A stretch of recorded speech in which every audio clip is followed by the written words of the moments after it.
नमो विष्णुपादाय कृष्णप्रेष्ठाय भूतले श्रीमते भक्तिवेदान्तस्वामीति नामिने नमस्ते सारस्वतदेवे गौरवाणी प्रचारिणे निर्विशेष शून्यवादी पाश्चात्यदेशतारिणे जय श्री कृष्ण चैतन्य प्रभु नित्यानंद श्री अद्वैत गदाधर शिवासादि गौर भक्तवृंद।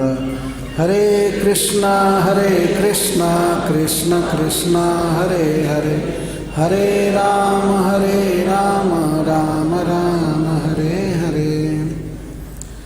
ओम नमो भगवते वासुदेवाय।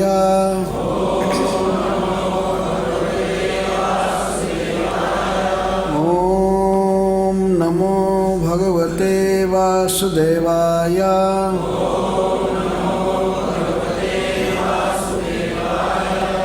ओम नमो भगवते वासुदेवाय।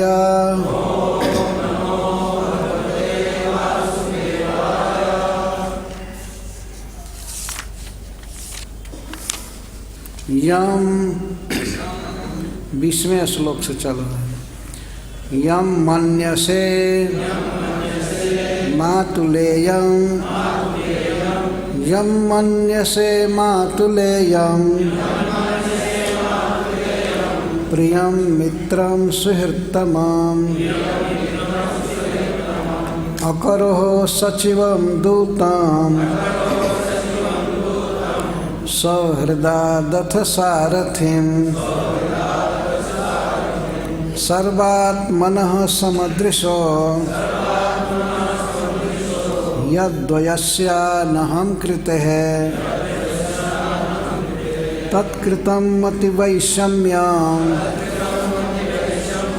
निर्वद्यस्य न क्वचित् तथाप्येकान्तभक्तेषु पश्य भूपानुकम्पितं जन्मेषुंस्त्यजतः साक्षात् कृष्णो दर्शनमागतः। भक्त्यावेश्य मनो यस्मिन् वाचा जन्नाम कीर्तयन् त्यजन् कलेवरं योगी मुच्यते काम कर्मभिः। सदेव देवो भगवान् प्रतीक्षताम्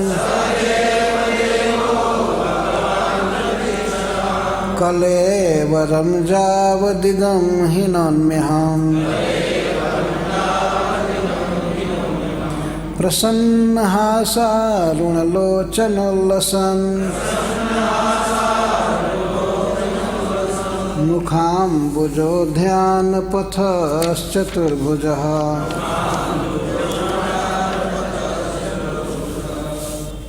यं मन्यसे मातुलेयं प्रियं मित्रं सुहृत्तमम् अकरोः सचिवं दूतं सहृदादथ सारथिं। यम जिनको मन्यसे तुम मानते हो, मातुलेयं मातुल का पुत्र, मामा का पुत्र, प्रियम अपने प्रेम का विषय, मित्रम और जो तुमसे प्रेम करते हैं, सुहृत्तमम् बिना प्रत्युपकार की अपेक्षा से उपकार करने वाला, अकरोः किया है, सचिवं मंत्री, दूतं संदेश वाहक, सौहृदात अति विश्वास से, अथ यहाँ तक कि सारथिं तुमने सारथी बनाया। हे महाराज, ये श्री कृष्ण साक्षात भगवान हैं।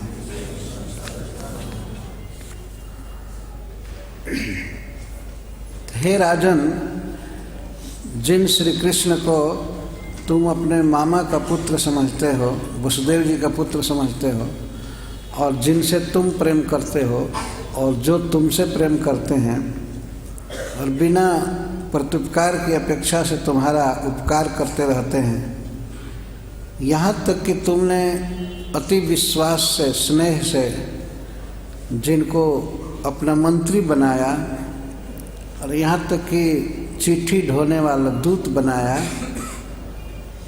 और अतिशय सौहार्दवश जिनको तुमने सारथी तक बनाया, ये साक्षात भगवान हैं, परब्रह्म हैं। इसके पहले भीष्म पितामह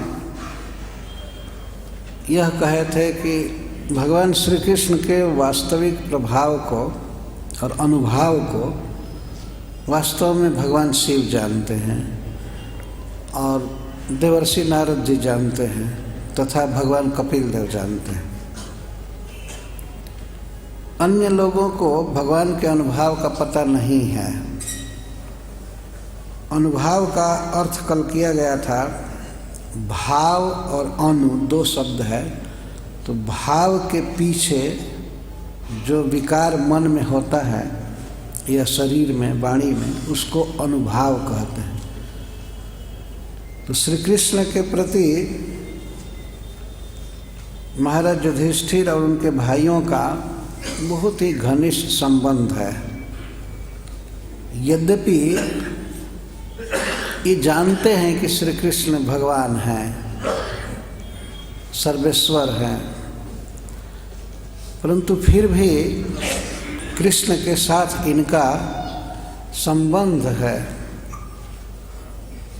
तो उस संबंध के भावना के अनुसार श्री कृष्ण में संबंध के कारण जो भाव है वही उदित होता है। ये ईश्वर हैं यह भाव भूल जाता है। जैसे ब्रजवासियों का तो पूर्ण ही भाव भूला रहता है, तो श्री कृष्ण को अपना प्रिय समझते हैं। तो द्वारका के जो परिकर हैं, जिनमें पांचों पांडव हैं, वास्तव में द्वारका के परिकर माने जाते हैं। भगवान की दो प्रकार की मुख्य लीलाएं हैं, ब्रज में और मथुरा वृंदावन में। तो मथुरा वृंदावन और मथुरा द्वारका। तो द्वारका के जो परिकर हैं वे श्री कृष्ण को अपने संबंध के अनुसार मानते हैं और यही प्रबल रहता है। जैसे वसुदेव जी मानते हैं कि हमारा पुत्र है, माता देवकी हमेशा इसी भाव में रहती हैं कि हमारा पुत्र है, श्री बलराम जी इस भाव में रहते हैं कि हमारे भाई हैं, और भी जो भगवान के पुत्र हैं वे समझते हैं कि ये हमारे पिता हैं। भगवान की पत्नियां समझती हैं कि हमारे प्रियतम पति देव हैं। तो अपने अपने भावों के अनुसार वे श्री कृष्ण को मानते हैं, सेवा करते हैं, अपने अपने संबंध के अनुसार। तो संबंध प्रबल रहता है। इसी को व्यक्त कर रहे हैं कि यदि तुम लोग भी कृष्ण के अनुभाव को जानते हो, कृष्ण कितना प्रेम करते हैं अपने संबंधियों से, अपने प्रेमियों से, इस बात को युधिष्ठिर तुम लोग भी जानते हो। परंतु तुम लोगों का जो भाव है श्री कृष्ण के प्रति, वह भाव बड़े बड़े महत्पुरुषों को भी प्राप्त नहीं है। तो उसमें श्रीपद जीव गोस्वामी तीनों का नाम रख रहे हैं, भगवान शिव, और मुख्य रूप से दो का, भगवान शिव और ब्रह्मा जी, नारद जी। इन लोगों को भगवान के अनुभाव का पता है, ज्ञान है, परंतु युधिष्ठिर महाराज का जो भाव है, जितना उनको अनुभव है श्री कृष्ण के विषय में, श्री कृष्ण भक्तों से कितना प्रेम करते हैं, इतना इनको भी ज्ञान नहीं है जितना युधिष्ठिर को ज्ञान है। तो श्री कृष्ण के उसी व्यवहार के चलते, संबंध के चलते ये श्री कृष्ण को ऐसा मानते हैं कि ये हमारे मित्र हैं।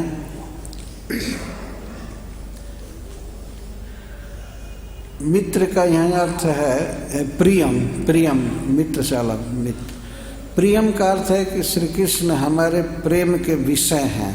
आप श्री कृष्ण से प्रेम करते हैं, ये ये भीष्म पितामह कहते हैं। जिससे व्यक्ति प्रेम करता है उसको प्रिय कहते हैं। तो आपका प्रेम कृष्ण से है और कृष्ण का प्रेम आपसे है। आप मतलब समस्त पांडवों से, पांडव परिवार से। मित्र, प्रियम और मित्र में दो संबंध है। मित्र का अर्थ जो आपको अपना प्रिय मान रहा है। तो श्री कृष्ण आपको अपना प्रिय मानते हैं, आप श्री कृष्ण को प्रिय मानते हैं। और इसके साथ ही साथ सुहृततमम, श्री कृष्ण को आप मानते हैं कि हमारा सहज हित करने वाला, उपकार करने वाला कृष्ण हैं, बिना किसी उपकार की अपेक्षा की कामना से। इस संसार में माता पिता का जो प्रेम है वह इस तरह से परोपकार की अपेक्षा से नहीं होता है कि ये हमारा लड़का उपकार करेगा, ये करेगा। यद्यपि संसार में माता पिता में भी थोड़ी सी ये बात रहती है कि बेटा जब सयाना होगा तो हमारे बुढ़ौती में काम आएगा, हमारा परवरिश करेगा, हमारा पालन करेगा, हमारे देख रेख करेगा, ये आकांक्षा रहती है। लेकिन फिर भी माता पिता के प्रेम में यह इतना प्रबल नहीं रहता है। बच्चा यदि उपकार करे ठीक है, न करे फिर भी बच्चे के प्रति सहज स्नेह उनका होता है, ये देखा गया है। तो श्री कृष्ण का इस तरह से स्नेह पांडवों के प्रति था। कभी उपकार की अपेक्षा नहीं करते थे कि हमारे उपकार का बदला चुकाएंगे, हित करते थे। तो महाराज युधिष्ठिर भी इन्हीं सब व्यवहार के चलते श्री कृष्ण को अपना मानते थे, अपने प्रीति का विषय, और वे हमसे प्रीति करते हैं। यहाँ तक कि युधिष्ठिर महाराज श्री कृष्ण को अकरोह सचिवम, अकरोह माने कृतवान असी, आपने कृष्ण को अपना सचिव बनाया, मंत्री बनाया।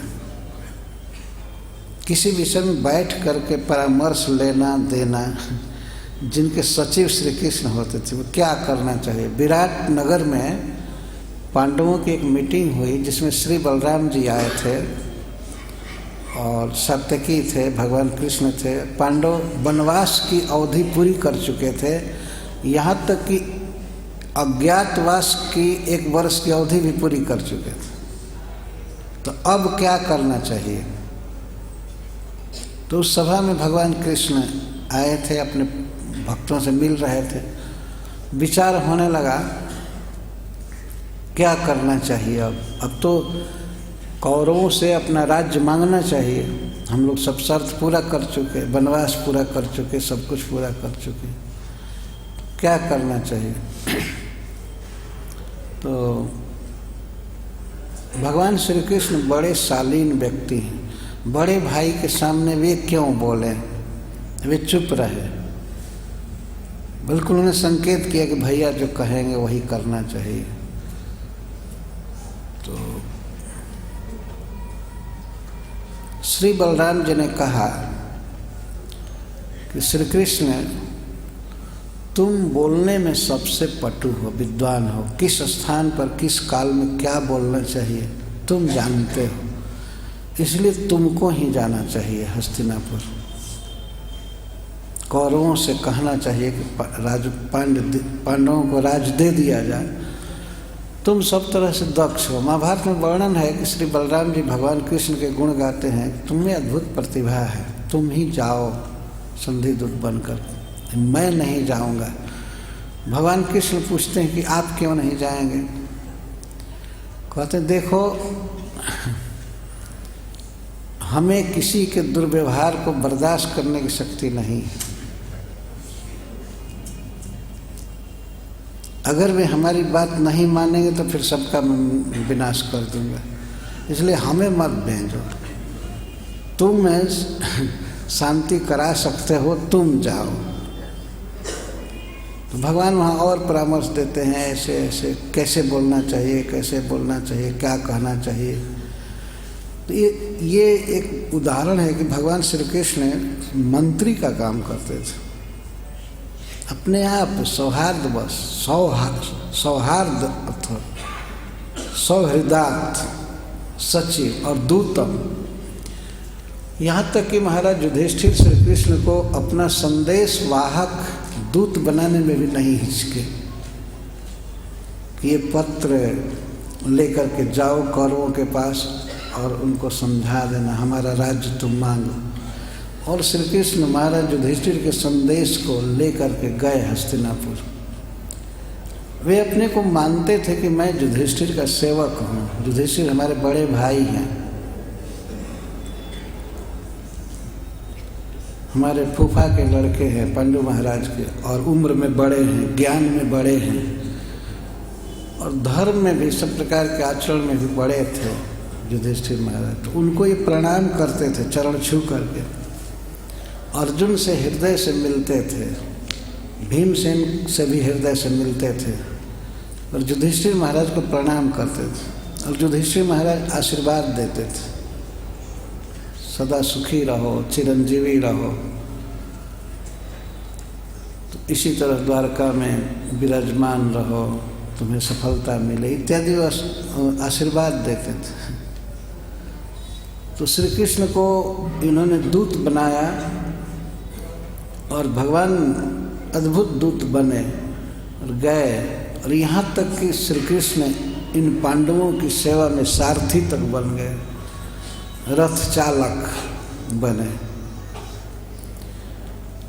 पर युधिष्ठिर चाहे श्री कृष्ण जो कुछ भी बने, पर किसी भी दशा में ये भगवान हैं, स्वयं भगवान है।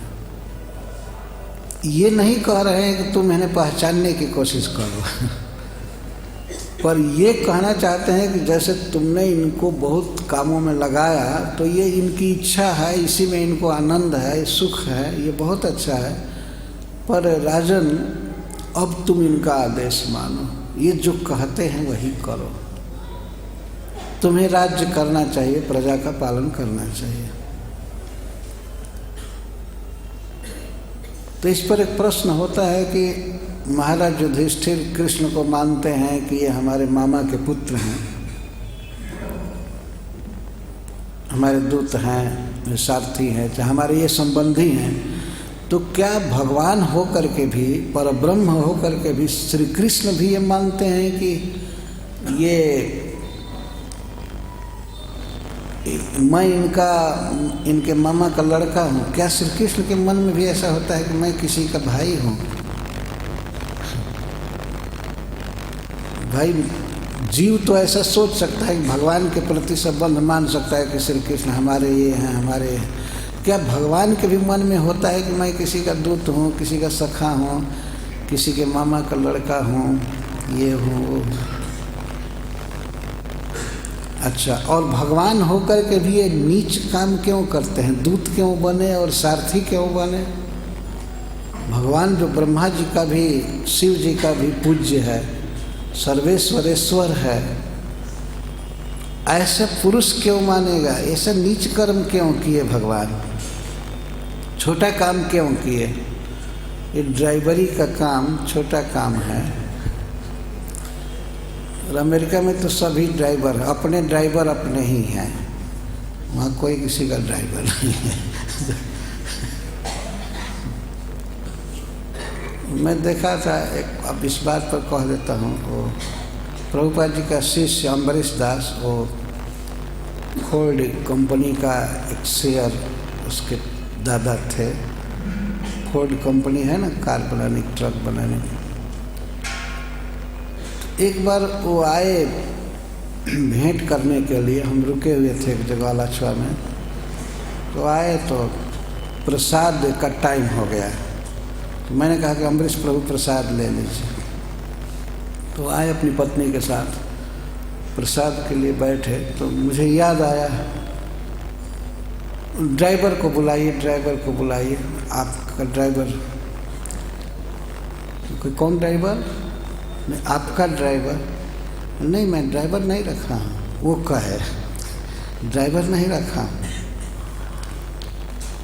अब स्वयं गाड़ी चला कर आए हैं। हाँ, मैं स्वयं चलाता। तो वो एक कंपनी के मालिक हैं, कार के कंपनी के, लेकिन उनके पास ड्राइवर नहीं है। तो वहाँ की बात दूसरी है, लेकिन भारतवर्ष में इतने लोग सुनते हैं कि साधारण व्यक्ति भी एक ड्राइवर रखता है, मालिक आराम से बैठ कर चलता है ना, प्राय देखा जाता है। पर समस्त विश्व के ईश्वर श्री भगवान ब्रह्मा शिवादि जिनके चरणों के दास हैं, वे प्रभु अर्जुन के सारथी का काम किए। और सारथी का काम किए तो परफेक्ट, घोड़ों को खिलाना और घोड़ों को सहलाना, सजाना, रथ में जोतना, रथ जोत करके अर्जुन के पास वे लाते थे रथ को, और रथ से उतर जाते थे अर्जुन का स्वागत करने के लिए, और फिर चढ़ करके अर्जुन को चढ़ाते थे हाथ पकड़ करके। नीचे से अर्जुन चढ़ते थे, हाथ पकड़ कर चढ़ाते थे। अर्जुन जब बैठ जाते थे तब भगवान बैठते थे, क्योंकि रथी प्रधान है। और उतरते समय वे पहले उतर जाते थे रथ से, और अर्जुन का हाथ पकड़कर ऐसे उतारते थे, सेवक की भांति भगवान व्यवहार करते थे। अर्जुन को स्वीकार करते थे, उनको अच्छा लगता था। यह इस भावना से नहीं कि वास्तव में हमारे सेवक हो गए, लेकिन वे जानते थे अनुभव को, कृष्ण इसी में प्रसन्न रहते हैं, तो उनको अच्छा लगता था। वे कभी नहीं देखते थे कि घोड़ों को बाण लगा है तो उनको मलहम लगाना है, उनकी दवा करनी है, उनको खिलाना है, पिलाना है, कभी नहीं। ये श्री कृष्ण ही करते थे। और अर्जुन केवल रथ पर चढ़ते थे, युद्ध करते थे। इस दशा में भी अर्जुन वास्तव में भगवान के ही आज्ञाकारी हैं। पर इस तरह महाराज युधिष्ठिर कह रहे हैं कि आपने सौहार्द बस जिनको सारथी बनाया, ये कोई भी कार्य करे, इनके लिए यह काम करने लायक है या नहीं करने लायक है, ऐसा भेद नहीं है। श्री कृष्ण में यह मति वैषम्य नहीं है, उसी को आगे व्यक्त कर रहे हैं। सर्वात्मनः समदृशो यद्वयस्यानहं कृते तत्कृतं मति वैषम्यम निर्वद्यस्य न क्वचित्। श्री कृष्ण में यह मति वैषम्य नहीं है, यह सारथी का काम नीचा है और राजसूय सभा में अग्र पूजा लेना ये बड़ा काम है। इस प्रकार के मति वैषम्य, मन में भिन्नता नहीं है, क्योंकि श्री कृष्ण सर्वात्मा है। पहला गुण है भगवान का सर्वात्मा, सर्वेषु आत्मा, जो सभी जीवों के हृदय में परमात्मा के रूप में निवास करते हैं। सर्वस्य चाहम हृदय सन्निविष्ट, मैं सबके हृदय में हूँ। भगवान स्वयं बोलते हैं गीता में, समस्त प्राणियों के हृदय में भगवान हैं। क्या हम लोग कह सकते हैं कि हम अपने हृदय के अलावा दूसरे में भी हैं? हम लोग कभी ऐसा नहीं कह सकते। अपने हृदय का तो पता ही नहीं है, दूसरे के हृदय में रह करके और स्मृति ज्ञान आदि देना है कहाँ से हो सकता है। लेकिन श्री कृष्ण सबके हृदय में, वे छोटे से छोटे व्यक्ति के हृदय में हैं, सूक्ष्म जीव के हृदय में हैं, ब्रह्मा जी के हृदय में हैं, भगवान शिव के हृदय में हैं, और उन्हीं से ज्ञान, विस्मृति, स्मृति सब कुछ होता रहता है।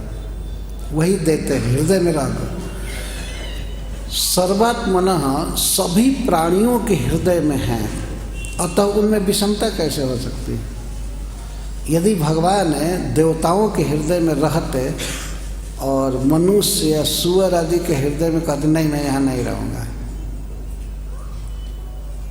ये भगवान की विशेषता देखिए। वे छोटे छोटे जीवों के हृदय में, कीट पतंग के हृदय में हैं, उनको चालित कर रहे हैं, और ब्रह्मादि देवताओं के भी हृदय में हैं, सब जगह है।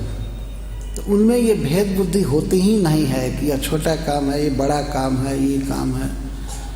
अच्छा, और इस कारण से समदृशः, वे समदर्शी हैं, सबको एक भाव से देखते हैं।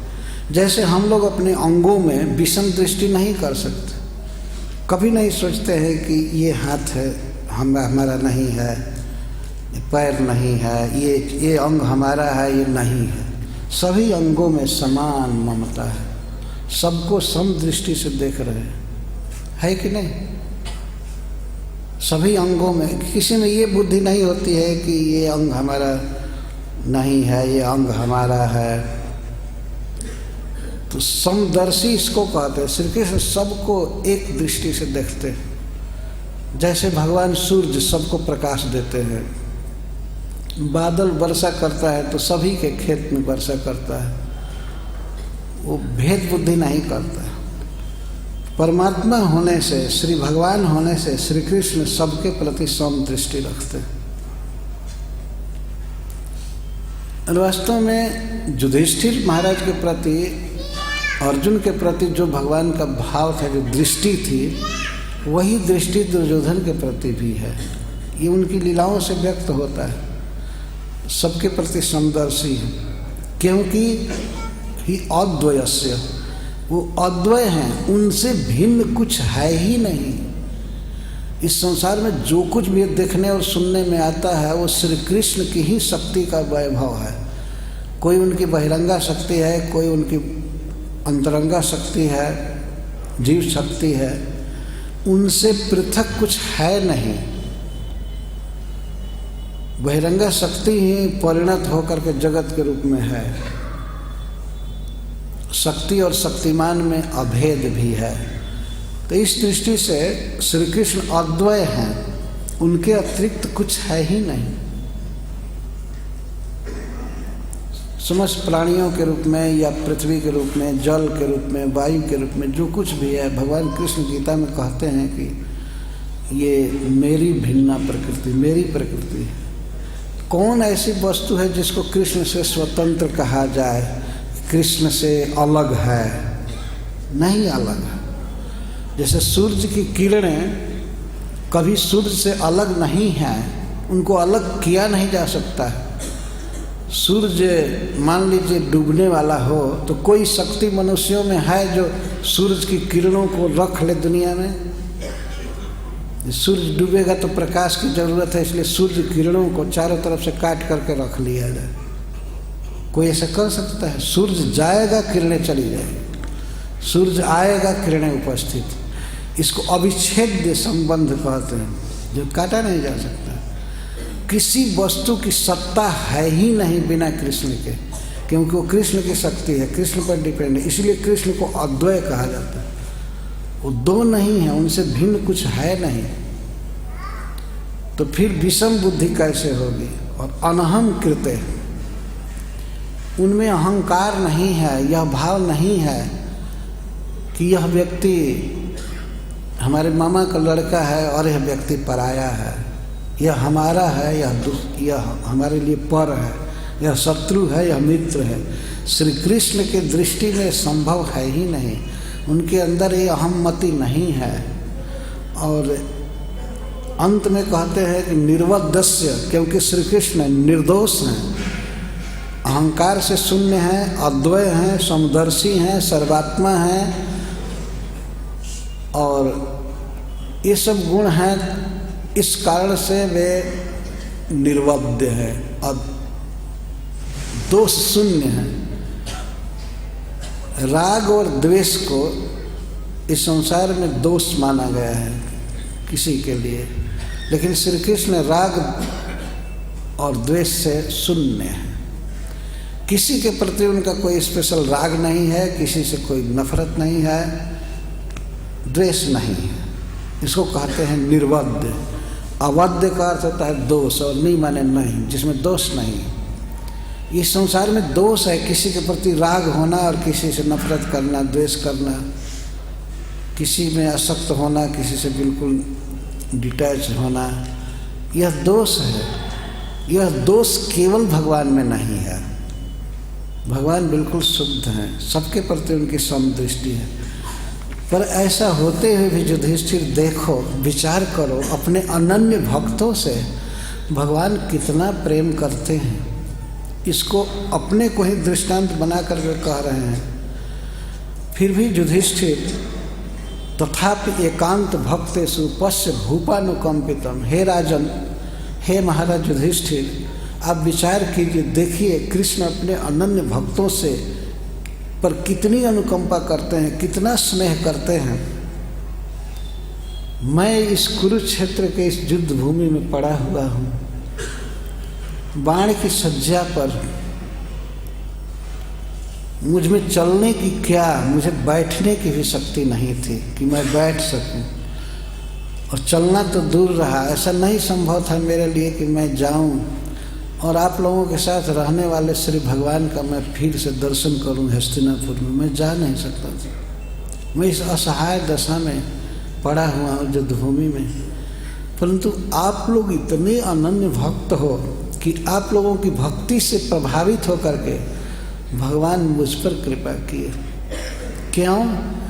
कि युधिष्ठिर, मैं तुम्हारे कुल का हूँ, तुम मेरे वंश में पैदा हुए हो, इस नाते को देखकर श्री कृष्ण हमको अपना मानते हैं।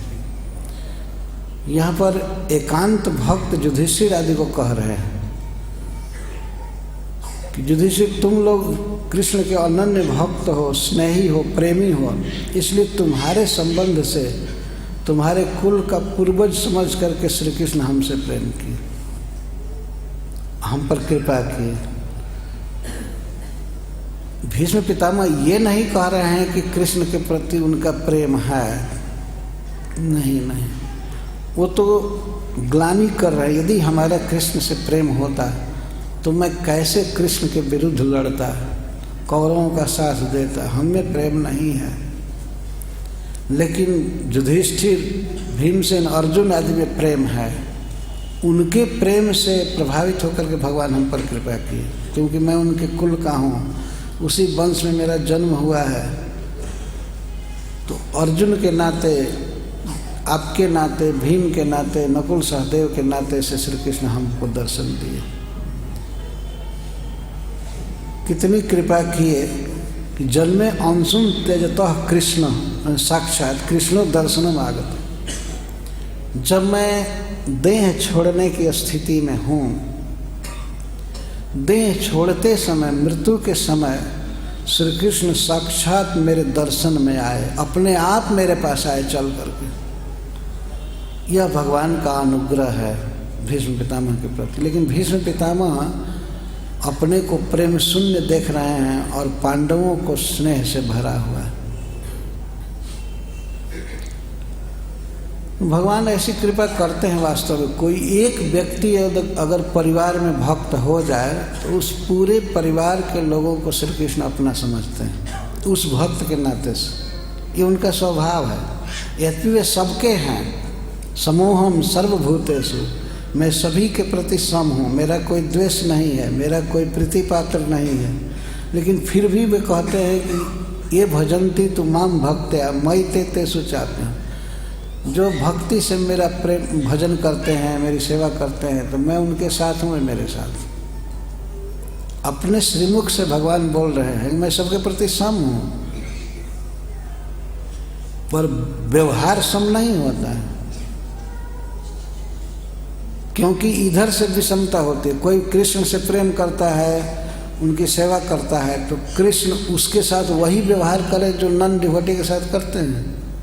भला बताइए, यह भी भगवान की समता हुई। जे जथा माम प्रपद्यन्ते तांस तथैव भजामि। इस समता इसी को कहते हैं। यदि मान लीजिए कोई किसी को 10 रुपया दिया समय पर, तो समय आने पर, शक्ति रहने पर वह व्यक्ति भी उसको 10 रुपया देगा। यह समता हुई। ये नहीं कि 10 रुपया देने वाले का वो 10 रुपया छीन ले और नहीं देने वाले को दे, ये विषमता हुई। तो कृष्ण सबके प्रति सम है, लेकिन उनको जो अपने हृदय का सर्वस्व समझेगा, उन पर जीवन न्यौछावर करेगा, उनके लिए त्याग करेगा, उनकी सेवा करेगा, तो कृष्ण क्यों नहीं उसको मानेंगे। इस तरह से श्री भगवान आए हैं भीष्म पितामह के पास। तो अर्जुन के साथ हमारा संबंध है अर्जुन मेरे कुल में जन्म लिया है, इस नाते से श्री कृष्ण हम पर कृपा किए हैं कि शरीर त्यागते समय मरणासन अवस्था में अपने आप हस्तिनापुर से चल करके और हमारे पास आए। पांडवों के साथ आए हैं, युधिष्ठिर के साथ आए हैं भगवान। तो दर्शनम आगतः साक्षात, इसका भाव यह है कि भीष्म पितामह सोच रहे हैं कि मैं ऐसी असहाय स्थिति में हूँ, चलने की शक्ति नहीं है, बैठने की शक्ति नहीं है, यद्यपि मैं चाहता था कि हस्तिनापुर में जा कर के भगवान का दर्शन करूं, पर मैं चल नहीं सकता था, जा नहीं सकता था। सारा शरीर बाणों से विद्ध है और रग रग में दर्द भरा हुआ है, मैं जा नहीं सकता था। तो देखो युधिष्ठिर, विचार करो, पश्य मतलब देखो, विचार करो, कृष्ण अपने भक्तों से कितना प्रेम करते हैं कि भक्त के साथ संबंध होने से, अर्जुन के साथ संबंध होने से श्री कृष्ण मुझे साक्षात दर्शन दिए। मैं लड़ा, कृष्ण के भक्तों के विरुद्ध लड़ा इस कुरुक्षेत्र में, उन्हें बहुत बाण मारा, कृष्ण को भी बाण मारे थे, कृष्ण का कवच तोड़ दिए थे भीष्म पितामह, कवच टूटा हुआ भगवान पहने थे। एक दिन युद्ध में ऐसा हुआ, कवच टूट गया था, भगवान को ये भी सुधि नहीं थी कि मेरा कवच टूटा हुआ है, और भीष्म पितामह बाण मार रहे थे, भगवान के शरीर में कहीं कहीं बाण लग गया और खून चू रहा था। यह भी एक भगवान की शक्ति की विशेषता है, उनका चिन्मय शरीर है, शरीर कट सकता नहीं लेकिन फिर भी वीर रस का ऐसा आवेश था कि बाण लगने से श्री कृष्ण को प्रसन्नता हो रही थी। ब्रज में गोरज लगने पर, गाय के खुर की रज पड़ने पर प्रसन्न होते थे, गोपियों की गाली सुन करके प्रसन्न होते थे, और कुरुक्षेत्र में बाण लगने पर प्रसन्न होते थे, क्योंकि क्षत्रिय आवेश में है। तो भीष्म पितामह भगवान को सुख देने के लिए ही बाण मार रहे थे, इससे श्री कृष्ण को सुख हो रहा था। और योग माया की विशेषता से खून निकल रहा था, प्रदर्शित हो रहा था। वास्तव में खून तो है ही नहीं भगवान के शरीर में, केवल आत्मा के अलावा, ज्ञान और आनंद के अलावा उसमें कुछ रहे नहीं, लेकिन फिर भी देखा क्षतज परिप्लुत, भीष्म पितामह समय स्वयं कहे हैं आगे के स्तुति में।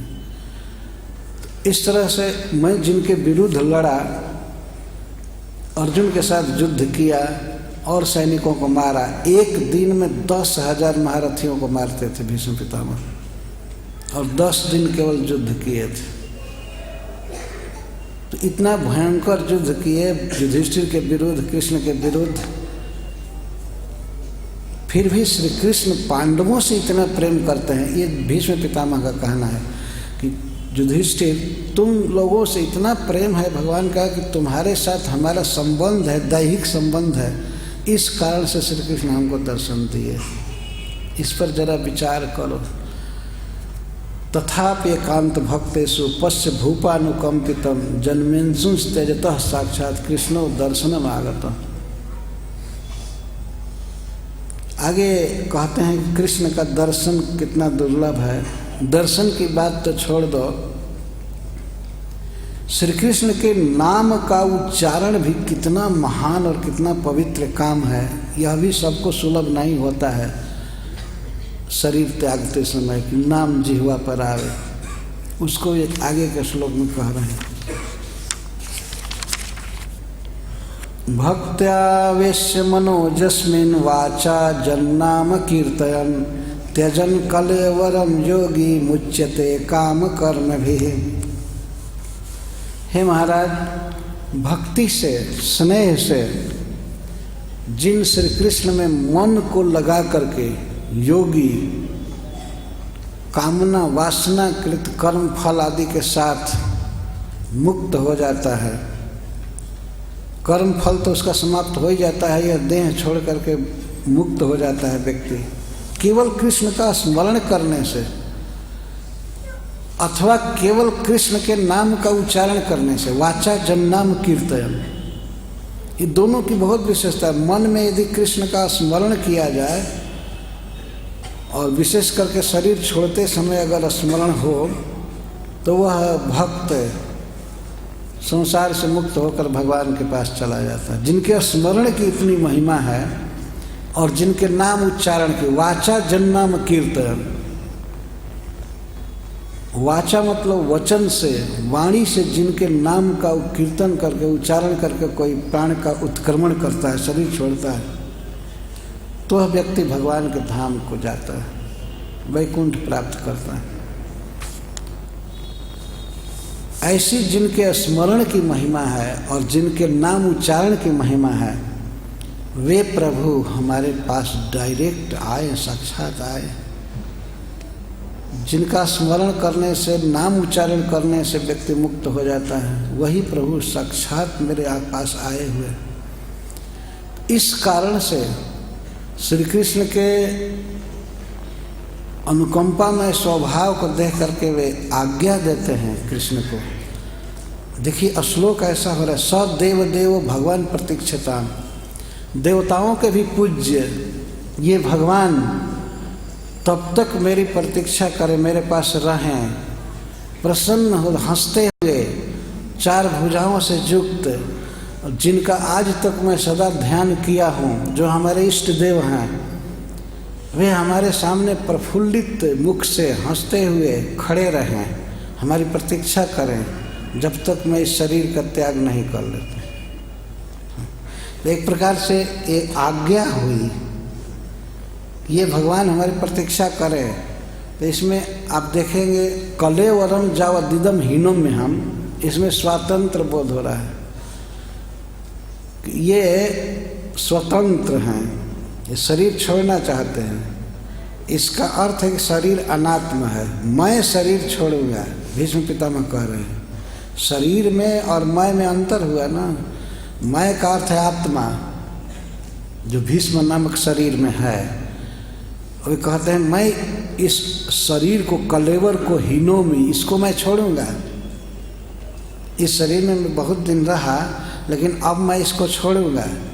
और छोड़ने से पहले मैं श्री कृष्ण के विषय में कुछ बोलना चाहता हूँ, वाणी में उल्लास हो रहा है, मैं इनकी कीर्ति गा करके, इनका नाम उच्चारण करते हुए, इनके बारे में बोलते हुए और अपने आँखों से देखते हुए, और मैं शरीर छोड़ना चाहता हूँ। इसीलिए श्री कृष्ण हमारी प्रतीक्षा करें, हमारे पास खड़े रहें। ये उस समय श्री कृष्ण वास्तव में उनके पास खड़े थे, जिस समय शरीर छोड़ने की तैयारी में थे।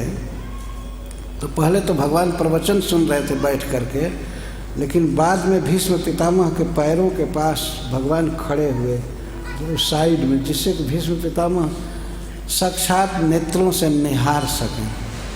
उनके मन में इच्छा थी और वे जान चुके थे कि मैं शरीर छोड़ूंगा, मुझे दूसरा जन्म मिलेगा, इस तरह से वे सोच रहे थे।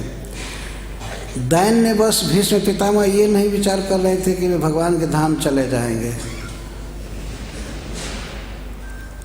दैन्य बस वे ये सोच रहे थे कि मुझे फिर जन्म लेना पड़ेगा, जन्मांतर होगा।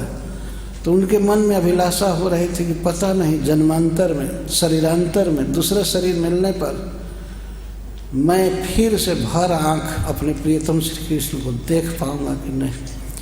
ये लालसा उनको थी। तो भगवान को निष्पलक वो देख रहे थे, मुख पर देख रहे थे और प्रार्थना करते हैं कि आप हंसते हुए, प्रसन्न, मुखाम्बुजो ध्यान पथस चतुर्भुज, जिनमें खिली हुई आँखें हैं सुंदर कमल के समान, और जिनका मुख कमल के समान है,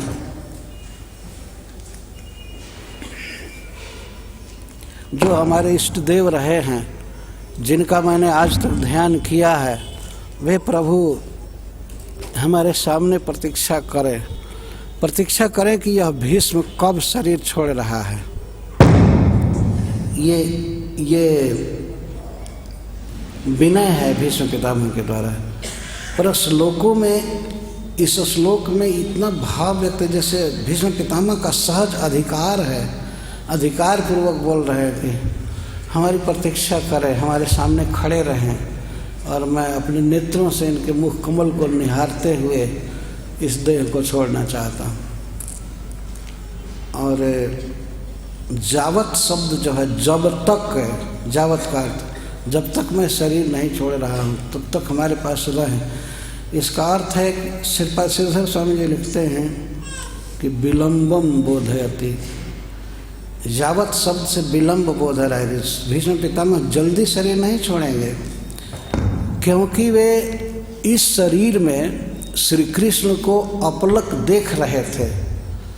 देखने में इतना आनंद उनको मिल रहा था कि वे चाहते थे और देर तक देखना और देर तक देखना। इसीलिए श्री कृष्ण से प्रार्थना कर रहे हैं कि आप रुकिए, आप यहीं पर हंसते हुए रहिए चतुर्भुज स्वरूप से। यही भीष्मदेव के उपास्य थे भगवान, आप हमारे पास रहिए। जिनके स्मरण और नाम कीर्तन की इतनी महिमा है कि जीव मुक्त हो, जोगी मुक्त हो जाता है। यह श्लोक बहुत महत्वपूर्ण है। कौन व्यक्ति संसार बंधन से मुक्त हो जाता है? जो श्री कृष्ण का स्मरण करता है। कैसे? भक्ति से। भक्ति से जो अपने मन को कृष्ण में लगा चुका है। भक्त्यावेश्य मनो जस्मिन मन आवेश्य, जिनमें मन आविष्ट करके योगी काम कर्म भी मुच्यते। काम कर्म भी का अर्थ है कि वासना आदि सबके साथ मुक्त हो जाता। इसका अर्थ है वासनाएं तो उसकी छूट ही जाती हैं, कर्म बंधन से पूरा मुक्त हो जाता है, भगवान के धाम चला जाता है। स्मरण की इतनी महिमा है, पर किसका स्मरण? जस्मिन मनो आवेश्य, जिस कृष्ण में मन का आवेश चाहिए। ध्यान का अर्थ किसी शून्य का या ज्योति का ध्यान नहीं होता है, ये सब पाखंडियों की कल्पना है। यहाँ ध्यान का अर्थ भीष्म पितामह बताते जस्मिन, कृष्ण नख से सिख तक या सिख से नख तक या उनकी विविध लीलाओं का चिंतन करना, ये है ध्यान, ये है मन का आवेश। जैसे हम संसारी जीवों का मन है सर्वदा किसी न किसी व्यक्ति का, वस्तु का स्मरण करता रहता है, चाहे घर का करे या अपने जूता का स्मरण करे या अपने कमीज का, किसी व्यक्ति का। तो ऐसे ही चिंतन का विषय चाहिए। शून्य का क्या चिंतन होगा? लाइट का क्या ध्यान होगा? लाइट का ही ध्यान करना है तो आँख खोल करके इस पर देखिए, आँखें भी खराब हो जाएंगी। ये कोई ध्यान हुआ? लाइट का ध्यान करो, लाइट का ध्यान करो। लाइट साइड नहीं, परम पुरुष भगवान का ध्यान करना है। अभी हमको कल रास्ते में एक व्यक्ति मिले, वो इस बात पर बहुत जोर दे रहे थे कि भगवान निराकार हैं। हमने कहा कि निराकार कोई चीज़ नहीं है वास्तव में, फिर भगवान कैसे निराकार होंगे? भगवान तो एक दिव्य पुरुष हैं, परम पुरुष हैं। तो वो व्यक्ति कुछ बहस कर रहे थे, वो सिख संप्रदाय के थे।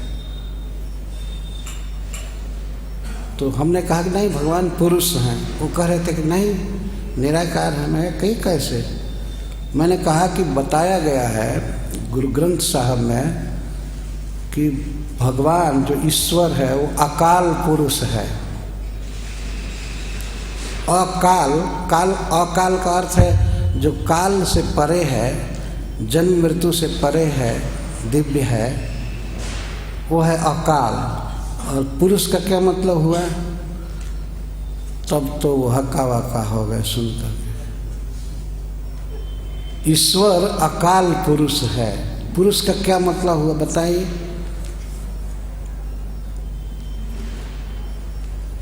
तब उनको कहना पड़ा कि हाँ भगवान पुरुष हैं। मैं कहा जानते हैं उस पुरुष का क्या नाम है? नहीं नाम है, उसका नाम है कृष्ण। उस पुरुष का जिसकी उपासना सिख समुदाय करता है, वो कृष्ण की ही उपासना करता है, पर जानकारी सबको नहीं होती है कि हम वास्तव में कृष्ण का ही भजन कर रहे हैं। वे अकाल पुरुष हैं। वह पुरुष पीताम्बर पहनता है और वह पुरुष सिर पर मयूर पंख धारण करता है, वो बहुत बांसुरी बजाता है, सांवला है, उस पुरुष का ये मतलब है सब गुणों से परिपूर्ण, सर्व ऐश्वर्य से, धन से, विद्या से, वैराग्य से, सुंदरता से परिपूर्णतम है वो है अकाल पुरुष। तो भगवान वास्तव में पुरुष हैं। तो किसी के ध्यान का विषय आकार ही होगा, भगवान ही हो सकते हैं, भगवान का अंग ही आकार ध्यान का विषय है। इसलिए भीष्म पितामह यहाँ कह रहे ध्यान पथस चतुर्भुज। ध्यान पथ का अर्थ है जो हमारे ध्यान के विषय है, जो हमारे ध्यान के विषय रहे हैं, जिनका आज तक मैं केवल ध्यान करता रहा हूँ, जो हमारे इष्ट देव हैं, वे प्रभु हमारे सामने खड़े रहे। मैं जिनको आज तक ध्यान में देखता था, सामने भी देखा, वही हमारे मृत्यु के समय हमारे सामने खड़े रहे। तो दो चीज़ की बहुत बड़ी महिमा बताई गई यहाँ, भगवान के स्मरण की और नाम उच्चारण की। वाचा जन नाम कीर्तन, वाणी से जिनके नाम का कीर्तन करते हुए योगी काम कर्मों के साथ मुक्त हो जाता है, संसार बंधन से मुक्त हो जाता है। ये भगवान के नाम की विशेषता हुई। हरे कृष्णा कृष्णा कृष्णा हरे हरे, हरे राम राम राम हरे हरे। कभी कभी लोग इस भ्रम में हो जाते हैं, कहीं शास्त्रों में भी लिखा है कि भगवान के नाम का स्मरण करना चाहिए। तो वे स्मरण शब्द की व्याख्या करते हैं। स्मरण का अर्थ है कि मन में सोचना, पर ये अर्थ नहीं होता है। जैसे चैतन्य महाप्रभु कहते हैं स्मरणे न काल नियमित। भगवान के नाम के विषय में काल की कोई पाबंदी नहीं है, समय की। किसमें? स्मरण में, नाम स्मरण में। तो इस स्मरण का अर्थ है कीर्तन। इसकी व्याख्या की जाती है जिह्वा से नाम उच्चारण करना। गोस्वामी तुलसीदास जी कहते हैं कि राम राम राम जिह जौनों तुन जपी हैं, तौनों तू कहूँ जाए तिहूँ ताप तपी है। विनय पत्रिका में कहते हैं जब तक तुम राम राम राम ये जीव से नहीं जपोगे, कहीं भी जाओगे त्रिताप से मुक्त नहीं हो सकते हो। त्रिताप, आधिदैविक, आधिभौतिक, आध्यात्मिक दुख, कहीं जाओ तौनों तू कहूँ जाए, स्वर्ग में जाइए, पाताल में जाइए, अमेरिका में जाइए, भारत में, कहीं ऑस्ट्रेलिया में, सब जगह दुख से दग्ध रहोगे। सुख का एक ही उपाय है कि राम राम राम जिह जौनों तुन जपी। जिह्वा से भगवान का नाम जपना यही सुख का कारण है। हरे कृष्णा कृष्णा कृष्णा हरे हरे, हरे राम राम राम हरे। मैंने बोली बगुले बैठ करके 10-20 और बाबा बाबा पेड़ पर बोलते रहते, इसको बकवाद कहते हैं। बकवाद कुछ लोग करते रहते हैं, ये करो साधन, ध्यान धरो, ये करो वो करो, कुछ नहीं, जिह्वा से नाम उच्चारण करो। तो गोस्वामी जी कहते हैं कि राम राम राम जिह जौनों तुन जपी हैं, तौनों तू कहूँ जाए तिहूँ ताप तपी। ऐसे बोलते हैं कि और सूरत सरी तीर बिन नीर दुख पाई है। अगर राम नाम नहीं जपोगे तो गंगा जी के तट पर पानी के बिना मर जाओगे। वे कहते हैं सूरत सरी तीर बिन नीर दुख पाई है, सूरत तरु तरे तो ही दारिद सताई है। और तो कल्प वृक्ष के नीचे भी जाओगे तो दरिद्रता सताएगी।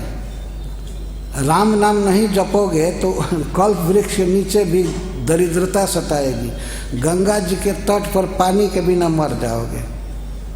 सूरत सरी तीर और छुटी बे के जतन विशेष बंध जाओगे, हुई विष भोजन जो सुधा सानी खाओगे। छूटने का प्रयास कर रहे हो ना कर्म बंधन से, अगर राम नाम नहीं जपे तो विशेष बंध जाओगे और ज़्यादा बंध जाओगे। जितने पंथ मत बता दुनिया में, ये करो ये करो ये करो, यदि भगवान का कीर्तन नहीं करेंगे तो और बंध जाएंगे, मुक्त क्या होंगे। अमृत सान करके खाओगे वह भी विष हो जाएगा। देखने में तो आदमी अमृत से सान है भोजन को, सचमुच में स्वर्ग से अमृत मंगा करके कोई सान है, इस भोजन में अमृत डाल कर ले खाने पर जहर हो जाएगा अगर राम नाम नहीं जपे। और सब साधन बेकार हैं, एक ही साधन कलयुग में चलता है, वह है भगवान के नाम का उच्चारण। हरे कृष्णा कृष्णा कृष्णा हरे हरे, हरे राम राम राम हरे हरे। तो श्री भगवान के नाम उच्चारण की इतनी महिमा है। नाम का उच्चारण करते हुए जोगी शरीर छोड़ता है, जीवन में अभ्यास करता है, तो वह मुक्त हो जाता है। तो ऐसे प्रभु कृपा करके हमको दर्शन दिए हैं, जब इतना स्नेह किए हैं हमसे, अपने भक्तों के वंश में उत्पन्न जान करके, उनके साथ हमारा संबंध जान करके। वास्तव में युधिष्ठिर से श्री कृष्ण प्रेम करते हैं, अर्जुन से करते हैं, अर्जुन हमारे पौत्र हैं। इस संबंध से श्री कृष्ण हम पर जब इतना स्नेह किए हैं, तो प्रभु और कृपा करें कि हमको जितनी भी देर लगेगी यह शरीर छोड़ने में, तब तक हमारे सामने हंसते हुए रहे, हमारे सामने खुशी से खड़े रहे। सदेव देवो भगवान प्रतीक्षताम कलेवरं जावदिदं हि नम्यहं प्रसन्न हासारुणलोचनो लसन मुखाम्बुजो ध्यान पथश्चतुर्भुज। भगवान मुस्कुराते हुए और अरुण नेत्रों से और खिले हुए मुखाम्बुज से हमारे सामने खड़े रहे, हमें दर्शन देते रहे। इस तरह से त्यागना चाहते हैं शरीर। यह सौभाग्य जीवन में किसी किसी महान भक्त को प्राप्त होता है कि श्री कृष्ण का दर्शन करते हुए, उनका मुख निहारते हुए शरीर छूटे। हरिदास ठाकुर को यह सुख मिला। जगन्नाथपुरी में भगवान चैतन्य महाप्रभु को देखते हुए वे शरीर छोड़े। केवल देखते हुए ही नहीं, जिसमें चैतन्य महाप्रभु थे ऊंचे आसन पर बैठे हुए, हरिदास ठाकुर को वे देख रहे, तो हरिदास ठाकुर उनके चरण कमल को अपने वक्षस्थल पर किए। चैतन्य महाप्रभु का चरण कमल हरिदास ठाकुर के छाती पर है और नेत्र उनके भगवान के मुख पर, चैतन्य महाप्रभु के मुख पर, और नाम निकला गौर हरि। अंतिम बार भगवान का नाम, जिह्वा पर नाम, नेत्रों में दर्शन, वक्षस्थल पर भगवान का चरण कमल। इस तरह से जब उन्होंने शरीर त्याग किया, तो उस समय सभी वैष्णवों को यह प्रसिद्ध प्रसंग याद आ गया कि भीष्म पितामह ने इस तरह शरीर छोड़ा था। सबको ये बात याद आ गई। तो इस तरह से सौभाग्य बहुत कम भक्तों को मिलता है। तो भीष्म पितामह भगवान से प्रार्थना कर रहे हैं और अब वे शरीर त्यागने के लिए उद्यत हो गए। जब भगवान ने देखा कि पितामह भीष्म अब शरीर छोड़ना चाहते हैं, तब उन्होंने महाराज युधिष्ठिर को प्रेरित किया, वहीं बैठे हुए बगल में, कि महाराज अभी शरीर छोड़ना चाहते हैं, आप इसके पहले अपने जीवन में जो भी संशय है वो पूछिए और ज्ञान पूछिए, सभी धर्मों के विषय में ज्ञान प्राप्त कीजिए। वर्ण धर्म, आश्रम धर्म, दान धर्म, स्त्री धर्म, भगवत धर्म, जो भी है आप पूछ लीजिए। तो महाराज युधिष्ठिर उनसे पूछने के लिए उद्यत हुए। महाराज युधिष्ठिर रोने लगे, कहने पितामह आप जैसे ज्ञान सूर्य के अस्त होने पर सारा जगत अंधकार में डूब जाएगा, कौन फिर ज्ञान देगा, कौन अनुभव देगा। आप कृपया रुकिए और हमें ज्ञान दीजिए। बहुत से प्रश्न महाराज युधिष्ठिर ने करना चालू किया। तो भीष्म पितामह कहते हैं, महाराज मेरा शरीर दर्द से बिल्कुल बेचैन है, मैं बोलने की शक्ति नहीं रखता हूँ। उस समय भगवान श्री कृष्ण उनसे बात किए, कहे कि पितामह आप में कोई दर्द नहीं रहेगा। भगवान ने कृपापूर्ण दृष्टि से देखा भीष्म पितामह पर सभी अंगों पर देखा और कृष्ण के देखते ही सारे दर्द समाप्त हो गए। यदि बाण धंसे हुए थे शरीर में, लेकिन कोई भी पीड़ा नहीं, पीड़ा का भान नहीं हुआ, आनंद में भर रहे थे भगवान के देखने से। यद्यपि जिस समय श्री कृष्ण आया उन्होंने कृपा दृष्टि से भीष्म पितामह पर देखा, उसी समय से उनका दर्द खत्म हो गया है। लेकिन इस समय जब उन्होंने कहा कि हमें दर्द है, मैं बोल नहीं सकता, तो भगवान स्पेशल करुणा की दृष्टि से उनको देखने लगे।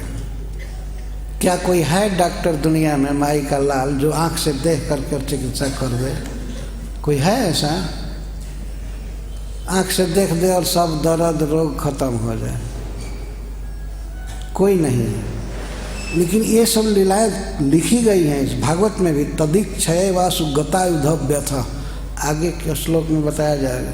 श्री कृष्ण के इच्छा दृष्टिपात से ही भीष्म पितामह के शरीर के सब दर्द चले गए, कोई व्यथा नहीं रही, वे आनंद में भर गए। और इतना बड़ा प्रवचन उन्होंने किया है महाभारत में, जिसको शांति पर्व के नाम से जाना जाता है। बहुत मोटा कलेवर है। विश्व के मानव इतिहास में इतना ज़्यादा उपदेश बड़ा आज तक किसी ने नहीं किया जो भीष्म पितामह ने किया। वास्तव में ज्ञान का विश्वकोश है, अनंत ज्ञान भरा पड़ा है उसमें। तो सुद गोस्वामी कहते हैं कि युधिष्ठिरस् तदा कर्णे शयानम सर्पंजरे अपृच्छद विविधान धर्मान ऋषीणाम चानुशृण्वताम।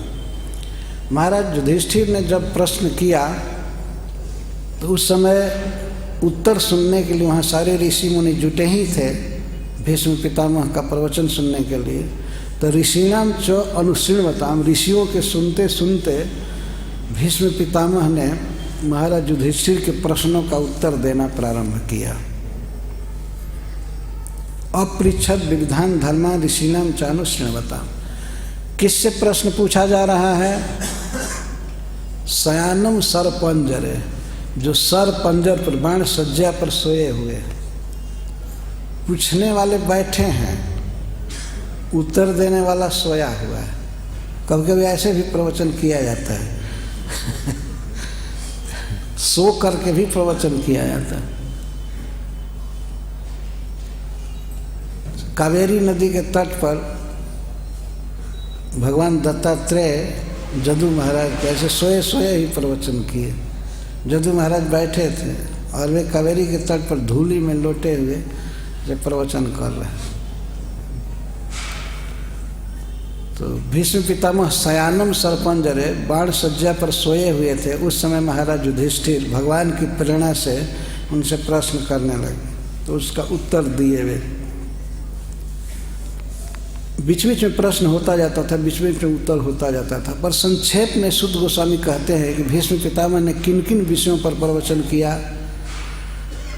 तो ये कहते हैं, पुरुष स्वभाव विहतान जथा वर्णम जथा श्रमम वैराग्य रागोपाधिभ्याम आमना तो भय लक्षणान।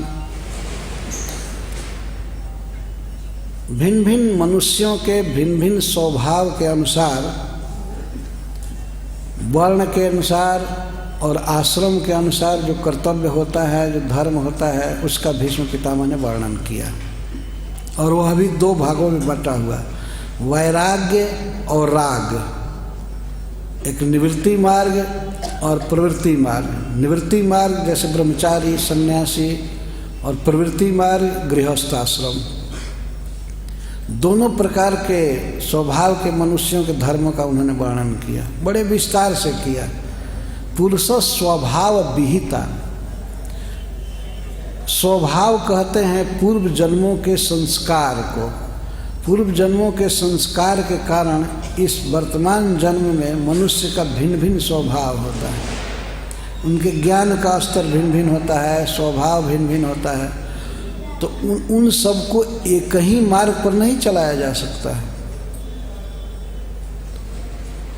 भगवान गीता में वर्णन करते हैं कि 4 वर्ण हैं। तो ब्राह्मण का क्या काम है, क्षत्रिय का क्या काम है, वैश्य का क्या धर्म है और शूद्र का क्या धर्म है, इन सब का वर्णन करते हैं। तो वे कहते हैं समो दमः तपः शौचम शांति आर्जवमेव च ज्ञानम विज्ञानमास्तिक्यम ब्रह्म कर्म स्वभाव। जो सब में स्वभाव लगा रहे हैं, स्वभाव ये शब्द पहले बताते हैं। ब्राह्मण क्षत्रिय विषाम शूद्राणाम च परम तप कर्माणि प्रविभक्तानि स्वभाव जय प्रभवय गुणै, स्वभाव प्रभवय गुणै।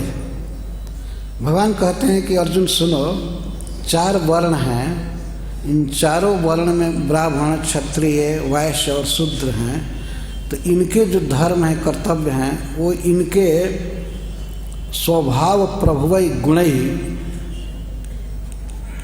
स्वभाव प्रभवय गुणै, इनके स्वभाव के अनुसार इनके धर्म का निश्चय किया गया है और मैं किया हूँ। तो ब्राह्मण का क्या धर्म है, क्या कर्तव्य है? तो भगवान बताते हैं समो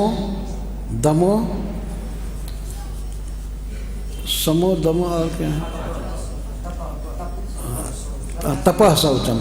समो दमः तपः शौचम और शांति आर्जवमेव च ज्ञानम विज्ञानम आस्तिक्यम ब्रह्म कर्म स्वभाव। ब्राह्मण का काम है सहज सम और दम। सम का अर्थ है कि मन में संतोष रखे, शांति रखे, संतोष रखे, और दमः बाह्य इंद्रियों पर निग्रह करे। आँख हाथ पैर इंद्रियां जो हैं सब, इन पर भी कंट्रोल करे और मन में भी संतोष रखे, शांति रखे। समो दम और तपः, तपस्या करे। स्वधर्म के पालन में अगर इंद्रियों को कष्ट होता है, कष्ट सहे। ये ब्राह्मण का धर्म है। ये ब्राह्मण का धर्म है कि भोर में स्नान करे, भले ठंडा लगे चाहे कुछ भी। ये ठंडा लगना ये तप हुआ, ये इंद्रियों का तप है। सवेरे भोर में स्नान करने का भारी तप है ना। और यह भी तप है कि सोने में मजा आता है, सोने में आनंद आता है, लेकिन कम सोवे। सोना जीवन के अवधि को बेकार खर्च करना है। कम सोवे, एकादशी को उपवास करे, या और भी जो कष्ट स्वधर्म के पालन में कष्ट है उसको सहे। महाभारत में कहा गया है कि जो क्षत्रिय युद्ध में पीठ दिखा दे वो बेकार है, और जो ब्राह्मण ठंडा से डर जाए नहाने से वो बेकार है।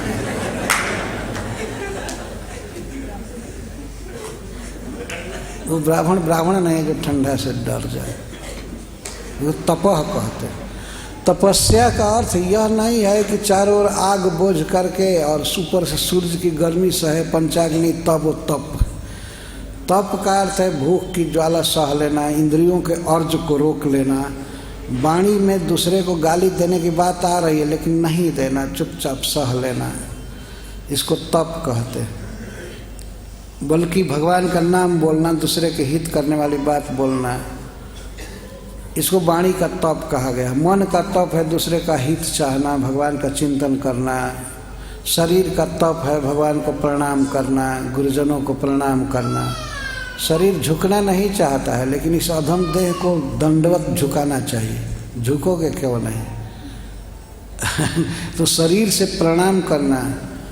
भगवान ने स्वयं बताया है कि गुरु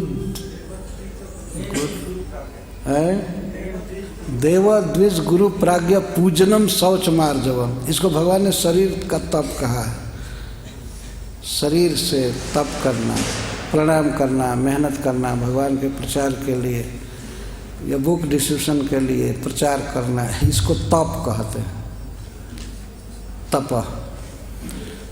शांति रार्जव और शौचम, ब्राह्मण का कर्तव्य है कि वो साफ रहे, गंदा नहीं रहे। वस्त्र भी साफ रहना चाहिए, शरीर भी साफ रहे और मन भी साफ रहना चाहिए। मन को साफ रखा जाता है महामंत्र के जप द्वारा। हरे कृष्णा कृष्णा कृष्णा हरे हरे, हरे राम शौचम, इसको कहते शुचिता। कई प्रकार से शुचिता होती है, मन की शुचिता और शरीर की शुचिता, वस्त्र की शुचिता, स्थान की शुचिता, साफ रहना चाहिए। और शांति, सहनशीलता, भूख की ज्वाला सहना, कोई अपमानपरक बात बोल दिया तो सह लेना, इसको शांति कहते हैं। जीवन में जो भी कष्ट आता है उसको सह लेना, बर्दाश्त कर लेना। और आर्जवम, आर्जव का अर्थ है रीजु, सीधा साधा व्यवहार करना, कपड़ा सीधा पहनना, अच्छा पहनना, व्यवहार में सरलता होना, वाणी में वक्रोक्ति आदि न होना, सीधा बोलना। ऋजुता कहते हैं सरल स्वभाव, सरल वस्त्र, सरल खान पान। ब्राह्मण का ये कर्तव्य है। ब्राह्मण जीव चटोर नहीं होता है। अगर जीव चटोर हो गया तो वो ऋजुता नहीं रही, सीधापना नहीं रहा। ब्राह्मण को तो कभी पिज्जा फिजा देखना भी नहीं चाहिए।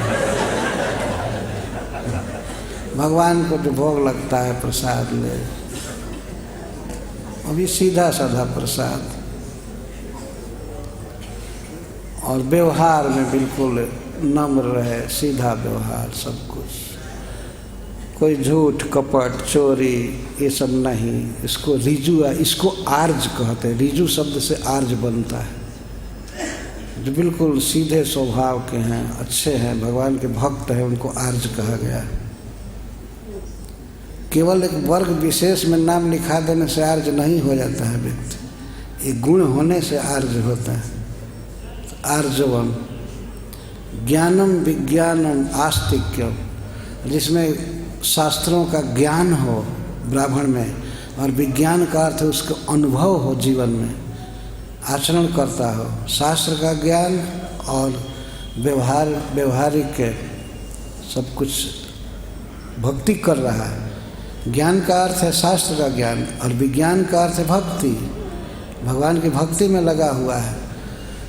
आस्तिक्यम, शास्त्र पर सहज विश्वास, शास्त्र में लगे रहना, इसको आस्तिक कहते हैं। आस्तिक उसको नहीं कहते हैं जो ईश्वर को मानता है। जो शास्त्र को मानता है वो आस्तिक है, जो वेद को मानता है। जो वेद को नहीं मानता है उसको नास्तिक कहते हैं। तो ईश्वर को तो मानने वाले बहुत लोग हैं, अपने अटकल के अनुसार मानते हैं। दुनिया में सभी लोग ईश्वर को मानते हैं, लेकिन अगर वेद नहीं मानता है, भगवद गीता श्रीमद् भागवतम नहीं मानता है, उपनिषद को नहीं मानता है, तो वो नास्तिक है। तो ब्राह्मण को सहज ही वैदिक ग्रंथों में विश्वास रखना चाहिए, श्रद्धा रखनी चाहिए, पढ़ना चाहिए। यह ब्रह्म कर्म स्वभाव, जब भगवान कहते हैं ये ब्राह्मणों का स्वाभाविक कर्म है। क्षत्रिय का क्या कर्म है, कैसे है? अच्छा, शौर्यम तेजो धृतिर्दाक्ष्यम, युद्धे चाप्य पलायनम, दानम ईश्वर भावश्च छात्रम कर्म स्वभाव। क्षत्रिय का काम बता रहे हैं भगवान। यही सब बांटे हैं वर्ण और आश्रम, वो वही प्रवचन कर रहे हैं। शौर्यम तेजो, क्षत्रिय में शूरता होनी चाहिए। शौर्य,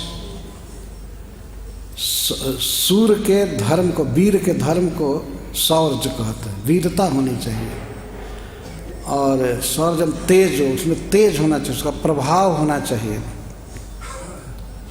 और तेज हो, धृति, धैर्य होना चाहिए, उसमें धैर्य रहता है। किसी भी कठिन से कठिन परिस्थिति में धैर्य को नहीं खोता है। दाक्ष्यम, और दक्ष होता है, किस तरह से प्रजा का पालन करना है इस विषय में, और शासन करना है, प्रजा के पालन में वो दक्ष होता है। और युद्धे चाप्य पलायन, युद्ध में अपलायन, वो युद्ध से कभी भागता नहीं है। अगर कभी युद्ध का अवसर आया तो क्षत्रिय का स्वभाव आगे रहता है, सन्मुख बाण सह करके मर जाता है, लेकिन पीठ नहीं दिखाता। ये क्षत्रिय का धर्म है। दानम ईश्वर भावश्च, दान देने में सदा उत्साह रहता है, उचित देश काल पात्र को दान देता रहता है। क्षत्रिय का स्वभाव है। क्षत्रिय को दान कभी लेना नहीं चाहिए, देना चाहिए हमेशा, उचित काम के लिए सब। तो दानम ईश्वर भावश्च, और कंट्रोल करने का भाव कि मैं मालिक हूँ और सबको नियमन में रखना, कंट्रोल में रखना, ये क्षत्रिय का काम है। युद्धे चाप्य पलायनम पर श्री प्रभुपाद जी लिखते हैं कि आजकल के शासक लोग, जिनको मान लीजिए थोड़े काल के लिए क्षत्रिय माना जाए, वो क्षत्रिय तो है नहीं, लेकिन शासक वर्ग के प्रति प्रभुपाद जी कहते हैं कि ये कहीं युद्ध होता है तो युद्ध स्थल तक भ्रमण नहीं करते हैं। डिफेंस विभाग के हेड है, लेकिन केवल फोन से काम चलाते हैं। सैनिक सीमा पर लड़ते हैं, लेकिन ये बाबू साहब कभी, ये मंत्री साहब कभी उधर गए नहीं, देखे, पूरा प्रतिरक्षा मंत्री बने। युद्धे चाप्य पलायनम, प्रभुपाद जी कहते हैं कि शासक को, राजा को युद्ध में सबसे आगे रहना चाहिए। पर किसी किसी शासक को तो पता भी नहीं चलता है, युद्ध हो गया और कुछ भूखंड ले लिया शत्रुओं ने, इसका भी पता नहीं होता। दूसरे लोग बताते हैं, अरे ऐसा हो गया है, इस देश के सैनिक चढ़ आए इतना, अच्छा ऐसा हुआ, ऐसा हुआ। ये शासकों का काम है। नालायक इस तरह से क्या जनता का पालन करेंगे। भगवान कह रहे हैं युद्धे चाप्य पलायनम, युद्ध में अपलायन। युद्ध एक अनिवार्य बुराई है, बुरा है युद्ध, लेकिन इसको रोका नहीं जा सकता है।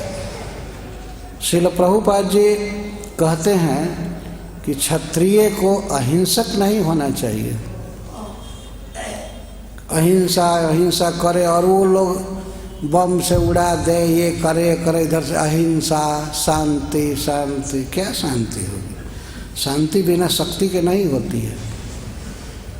ये देखा गया, इतिहास साक्षी है। शांति हो गई ना महाभारत के बाद, इतने लोग मार दिए गए, महाराज युधिष्ठिर का राज्य हुआ, शांति छा गई। उसके पहले कहाँ शांति थी? शांति भीख मांगने से नहीं मिलती है। शांति शांति कहने वाले ही गोली से उड़ा दिए गए। जो शास्त्र कह रहा है, जो प्रथा, जो वर्ण विभाजन आदि के नियम, उसको मानना चाहिए, तब शांति होती है। शांति करते, शांति क्या करेंगे जब अशांति फैलाने वाले को प्रश्रय दिया जाता है? शांति क्या करेंगे? क्षत्रिय को ऐसा होना चाहिए, उसमें शौर्य, तेज, बल आदि होना चाहिए, दंड देने की शक्ति होनी चाहिए, तब शांति होती है। ये शास्त्र बताता है और इतिहास बताता है। इसकी अवहेलना करके मनुष्य जाति सुखी नहीं हो सकती है। तो जथा वर्णम जथा समम। अच्छा, वैश्य का क्या कर्तव्य है? कृषि गोरक्ष वाणिज्यम वैश्य कर्म स्वभावजम। भगवान कहते हैं विष शब्द से, तालाब से वैश्य शब्द बनता है। विष का अर्थ है धन, धरती।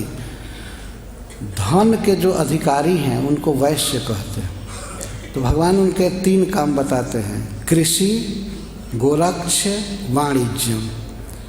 कृषि करना, संसार में अन्न की प्रचुर व्यवस्था हो जाए, सबको खाने को मिले और सबको दूध दही पर्याप्त मात्रा में मिले। गोरक्षा की व्यवस्था करना, गौओं का संवर्धन करना और व्यापार करना। एक वस्तु को एक जगह से खरीद ले जाना, दूसरे जगह खरीदना, उससे कुछ बेचना, उससे जो नफ़ा हो उससे अपना परवरिश करना, ये क्षत्रिय का काम है, ये वैश्य का काम है। गोरक्षा बहुत महत्वपूर्ण है। जब तक मानव समाज में दूध प्रचुर नहीं उत्पन्न किया जाएगा, तब तक मनुष्य का मानसिक विकास भी नहीं होगा, ब्रेन का विकास नहीं होगा। दूध चाहिए, घी चाहिए, दही चाहिए, सब कुछ, और अन्न चाहिए। तो यह सारी जिम्मेवारी वैश्यों पर है कि वे कृषि करें, फल अनाज आदि प्रचुर मात्रा में उत्पन्न किया जाए तथा गौओं की रक्षा किया जाए और वाणिज्य ठीक तरह से सफलतापूर्वक हो। आज के युग में श्रील प्रभुपाद जी कहते हैं कि प्रत्येक व्यक्ति वाणिज्य ही करना चाहता है, व्यापारी हो गया है सब। और तो और प्रभुपाद जी लिखते हैं यहाँ पर कि सरकार के जो आदमी हैं वे चाहते हैं जनता पर जितना कर लगा करके उनसे वसूल किया जाए। वो व्यापार कर रहे हैं। पहले के राजा लोग प्रजा का पालन करते थे, चिंता करते थे कैसे सुख से रहेंगे, पढ़ाई लिखाई करेंगे, जिएंगे, खाएंगे अच्छा से। और केवल इतना ही नहीं, राजा को पूरा ज्ञान होता था कि ये किस तरह से ये शरीर छोड़ करके जनता भगवान को प्राप्त करेगी। वो जानते थे स्वयं और जनता को भी ऐसी सुविधा देते थे जो सब लोग भगवान की भक्ति करें, कीर्तन करें, शुद्ध आचरण करें। पर आज के युग में कोई इस तरह की व्यवस्था नहीं है। लड़कों की पढ़ाई आप देखेंगे संसार में, उनको शिक्षा दी जाती है, ये पढ़ना है वो पढ़ना है, लेकिन उनका नैतिक स्तर भी ऊंचा होना चाहिए। इस विषय में न कोई शिक्षा है न कोई विचार है, कोई विचार नहीं है। चाहे वो शासक वर्ग हो, चाहे जनता हो, माता पिता, कि हमारा बच्चा एक नीतिमान व्यक्ति बने, ईश्वर का भक्त बने, सदाचारी बने और अन्य नियमों का पालन करे, मांसाहार न करे, सिगरेट जुआ न खेले, सिगरेट न पिए। ये नैतिक शिक्षा नील है। सबके घर में टीवी है। अरे बच्चों का इससे क्या विकास होगा? अब वर्ण धर्म रहा नहीं, आश्रम धर्म लुप्त हो गया, इसीलिए मनुष्य इतना दुख में पड़ गया। अब तो बच्चों को पढ़ाना भी कठिन है। अगर कुछ परिवार में पैसा नहीं है तो उनकी पढ़ाई नहीं हो सकती। ये उन्होंने अपराध किया कि गरीब के वंश में पैदा हो। कोई न सरकार की व्यवस्था है न जन समाज में कोई व्यवस्था है। श्रील प्रभुपाद जी की बातों को मैं कह रहा हूँ, वो इस प्रकार से बताते हैं क्यों वर्ण धर्म जरूरी है और आश्रम धर्म जरूरी है। मनुष्य के क्रमिक ज्ञान विकास के लिए, विकास के अनुसार आश्रम धर्म की स्थापना है। अच्छा, वैश्य का कर्म मैं बोलना छोड़ दिया। भगवान बताते हैं परिचर्यात्मकम कर्म, परिचर्यात्मकम कर्म शूद्रस्य परम तप। अच्छा, शूद्र का धर्म क्या है? 3 वर्णों की, ब्राह्मण, क्षत्रिय और वैश्य की परिचर्या, सेवा। सेवा आज के युग में जिसको सर्विस कहते हैं, नौकरी कहते हैं, तो शूद्र को पूरा अधिकार है कि वह इनकी सेवा करे और सेवा से ही उसको इतना मिल जाता है कि उसका इस जीवन में बहुत अच्छा से मेंटेनेंस हो जाता है, पालन पोषण होता है। आज जिसके लिए आदमी तरस रहा है कि एक काम हमको मिले, हमें ये मिले वो मिले, वो शूद्र का सहज अधिकार है, वो सेवा करे और 3 वर्णों की सेवा करके ही वह इस लोक में परलोक में भी सुखी होता है। इस तरह की व्यवस्था ये भगवान का प्रवचन है, कोई हम लोगों का नहीं है। परिचर्यात्मकम कर्म शूद्रस्यापि स्वभाव, जब भगवान कहते हैं उसके स्वभाव के अनुसार उसकी यही सेवा है। जितने भी मैनुअल सर्विस हैं, शारीरिक मेहनत के काम हैं और सब, ये सब शूद्रों को देना चाहिए। और पढ़ाने वाला जो काम है, प्रभुपाद जी कहते हैं शिक्षक आदि का, वो ब्राह्मणों को देना चाहिए। लेकिन वे कहते हैं कि अगर ब्राह्मण तंबाकू खाता है तो वो शिक्षक नहीं बनना चाहिए, और शराब पीता है तो उसको शिक्षक नहीं बनाना चाहिए। वो क्या शिक्षा देगा? वो क्या नीति की शिक्षा देगा बच्चों को? वो इस तरह से योग्य नहीं है।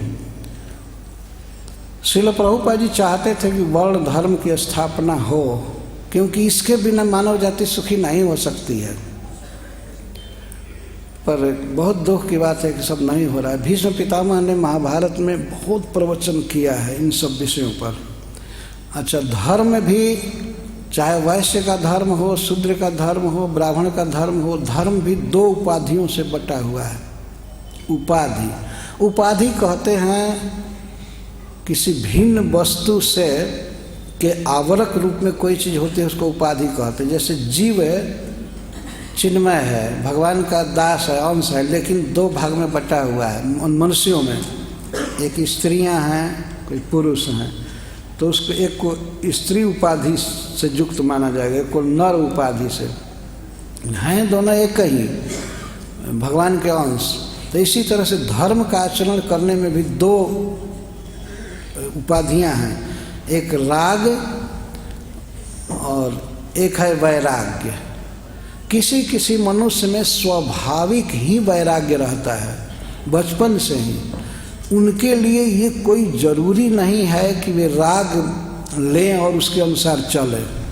से किसी किसी में ऐसा वैराग्य होता है कि वो शुरू से ही संसार में नहीं पढ़ना चाहता, जैसे विवाह नहीं करना चाहता या बाल बच्चा पैदा नहीं करना चाहता, तो वह व्यक्ति चाहे तो वो डायरेक्ट ही संन्यास ले सकता है, डायरेक्ट ही आगे बढ़ सकता है। ब्रह्मचर्य आश्रम से कोई आवश्यक नहीं है कि वह गृहस्थ बने ही, वह वानप्रस्थ ले सकता है और संन्यास ले सकता है, डायरेक्ट संन्यास ले सकता है। लेकिन कुछ जीव, कुछ मनुष्य ऐसे हैं जिनमें सहज राग है, उनके जीवन की जो स्थिति है, स्वभाव है, राग है, उनमें स्नेह है किसी न किसी के प्रति। वे चाहते हैं कि हम किसी के साथ हो जाएं, तो विवाह करते हैं, हमारे बच्चे हों, हम पालन करें और उसी रास्ते से भगवान को प्राप्त करेंगे। इसको प्रवृत्ति मार्ग कहते हैं और दूसरे को निवृत्ति मार्ग कहते हैं। उसी को राग और वैराग और राग भीष्म पितामह कहे, शुद्ध गोस्वामी कह रहे हैं। ये शास्त्र के द्वारा दोनों लक्षणों के अनुसार उन्हें वर्णन किया। गृहस्थ का क्या क्या कर्तव्य है, कैसे कैसे ड्यूटी है, ऐसे कैसे परिवार का पालन करना और सब भगवान का भजन करना, ये सब। और ब्रह्मचारियों के धर्म का वर्णन किया, वानप्रस्थियों के, सन्यासियों के, जथाश्रमम, चारों वर्णों के, दान धर्मान, राजधर्मान, मोक्ष धर्मान विभाग से। दान धर्म, दान किस देश में, किस काल में, किस पात्र को कैसे देना चाहिए। दान देना चाहिए जरूर, लेकिन किसको कैसे देंगे, कितना देंगे, कब देंगे, ऐसे इन सब का वर्णन किया उन्होंने विस्तार से। और राजधर्मान, राजा का क्या कर्तव्य है, प्रजा का किस तरह से पालन करे, किस तरह से कर ले और किस तरह से अकाल में उनकी सहायता करे, सेना कैसे रखे, लड़ाई किस समय करे न करे, उससे मंत्री कैसा रखना चाहिए, मंत्रियों का परीक्षण कैसे करेगा, इन सब बातों का विस्तार से वर्णन किया। और मोक्ष धर्मान, मोक्ष धर्म, संसार बंधन से कैसे मुक्त होंगे, जन्म मृत्यु से कैसे मुक्त होंगे, इसके विषय में भी प्रवचन किया। विभाग स, विभाग का अर्थ है अलग अलग ढंग से वर्णन किए, नहीं कि सबको सब में गोल मटोल करके वर्णन कर दिए।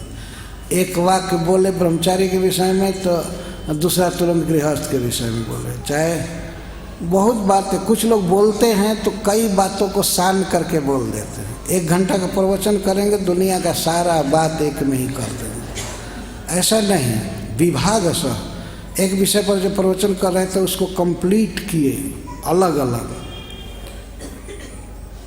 इसको कहते हैं असंकीर्ण प्रवचन। जो विषय बोल रहे हैं तो उसी को स्पष्ट करके पूरा करके तब दूसरे बोल रहे हैं, तीसरे को बोल रहे हैं। कभी कभी लोग क्लास में, भागवत के क्लास में प्रश्न कर बैठते हैं, क्या प्रसंग हो रहा है तो क्या प्रश्न कर रहे हैं, तो वक्ता को कन्फ्यूजन होने लगता है कि अब हम क्या बोलें। इस तरह का प्रश्न नहीं, प्रश्न क्लियर होता था, उसका उत्तर हो जाता था। विभाग सा सिस्टमेटिक ढंग से उत्तर दे रहे थे भीष्म पितामह। तो मोक्ष धर्मन, स्त्री धर्मान, स्त्रियों का धर्म, उनका क्या कर्तव्य है, उनको कैसे रहना चाहिए, कैसे पोशाक पहनना चाहिए और पति की किस तरह सेवा करनी चाहिए और पति के संबंधियों की, बंधुओं की, सास ससुर की कैसे सेवा करनी चाहिए और परिवार को कैसे रखना चाहिए, भोजन कैसे बनाना चाहिए, बच्चों को कैसे शिक्षा देनी चाहिए, घर के वस्तुओं को सजा करके रखना, ये रखना वो रखना, आपद धर्म भी वर्णन किया गया। तो स्त्रियों के धर्म का वर्णन भीष्म पितामह ने किया। आप देख सकते हैं महाभारत में एक अलग सेक्शन है जिसमें स्त्री धर्मों का वर्णन है। और भगवत धर्म सर्वशेष में बता रहे हैं, भगवत धर्म समास व्यास जोगतः। और कहीं कहीं विस्तार से कोई बात और किसी बात की बहुत व्याख्या करके भीष्म पितामह ने समझाया। भगवत धर्मान भगवान को संतुष्ट करने वाले कर्तव्य। जीव अंततः भगवान का है, कृष्ण का है। कृष्ण को कैसे चेरे व्रतानी हरितोषणानी, भगवान को कैसे संतुष्ट किया जा सकता है, प्रसन्न किया जा सकता है, इसका उन्होंने वर्णन किया। ये जो धर्म है मोक्ष धर्म से अलग है। यहीं पर एक ही श्लोक में बताया जा रहा है। मोक्ष धर्म अलग है, जन्म मृत्यु से छूट जाना अलग चीज़ है। पर भगवान को प्रसन्न करने वाला धर्म जिसको भक्ति कहते हैं, श्रवणम कीर्तनम विष्णु स्मरणम पाद सेवनम, इन सब का भी वर्णन भीष्म पितामह ने किया। भगवत धर्म अलग चीज़ है, इसको भागवत धर्म भी कहते हैं। भगवान के प्रति जो हमारा कर्तव्य है उसको पूरा करना। तो यही कर्तव्य है कि हम भगवान के विषय में सुनें, भगवान का कीर्तन करें, भगवान का स्मरण करें, उनको प्रणाम करें, उनकी पूजा करें, उनकी सेवा करें, उनके साथ सख्य रखें, उनको सर्वस्व निवेदन करें। यह है भागवत धर्म। तो भीष्म पितामह ने इन सब धर्मों पर प्रवचन किया। जिन पुरुषों को ये जिज्ञासा हो कि भीष्म पितामह ने क्या वर्णन किया है, वो बिल्कुल रिकॉर्डेड की तरह महाभारत में लिखा हुआ है। ये वर्णन किए धर्मार्थ काम मोक्षाश्च, और धर्म अर्थ काम और मोक्ष उपायों के साथ, साधन के साथ कैसे सब संपन्न होते हैं, इनका यथावत वर्णन किए। वर्णन करें तो अनेक आख्यानों में, अनेक कथाओं में, अनेक इतिहासों में इन सब बातों को कह रहे थे। हमको कुछ अवसर मिला है वो महाभारत पढ़ने का, तो हमको ध्यान आ रहा है कैसे कैसे आख्यान, कैसे कैसे इतिहास कह करके उसको पुष्ट कर रहे हैं। वर्णयामास तत्वविद, तत्ववेता भीष्म पितामह ने इन सब का वर्णन किया। धर्मम प्रवदतस्तस्य सकालः प्रतिपस्थित यो योगिनः छंद मृत्यो वांछितस्तुत्तरायण। धर्म पर प्रवचन करते करते भीष्म पितामह ने देखा अब वो काल आ गया, वह समय आ गया जिसको विद्वान लोग उत्तरायण कहते हैं। जब भगवान सूर्य मकर रेखा को पार करके विश्वत रेखा की तरफ, मतलब उत्तर की तरफ चले जाते हैं, मकर संक्रांति कहते हैं उसको। माघ महीने से लेकर के आषाढ़ तक ये है उत्तरायण। तो जो इच्छा मृत्यु हैं, जिनको इच्छा के अनुसार शरीर छोड़ना है, ये योगी लोग प्राय चाहते हैं कि उत्तरायण में हम शरीर छोड़ें। भीष्म पितामह 58 दिन बाण सज्जा पर थे। प्रवचन करते करते वह काल आ गया जिसकी वो भी कामना कर रहे थे कि हम उत्तरायण में शरीर छोड़ें। और उनकी तो वास्तव में कामना थी कि भगवान कृष्ण हमारे सामने हों तब शरीर छोड़ें। सुखदेव गोस्वामी भागवत के प्रवचन में कहे हैं कि देशे च काले मनो न सज्जयत। एक योगी को, भक्त को देश और काल का आग्रह नहीं रखना चाहिए कि हम इसी समय मरें और इसी देश में मरें, इस स्थान पर। आग्रह होता है कि हम काशी जी में मरें, काशी जी में शरीर छोड़ें, या और जगह शरीर छोड़े, तीर्थ में।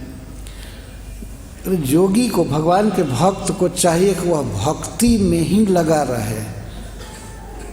भगवान की जहाँ इच्छा होगी, जो इच्छा होगी या कर्मानुसार जो होना होगा, इसके लिए बहुत व्यग्र नहीं होना चाहिए। लेकिन वैष्णव भक्तों के लिए ये देखा गया है कि वे चाहते हैं कि भगवान के धाम में हमारा शरीर जाए।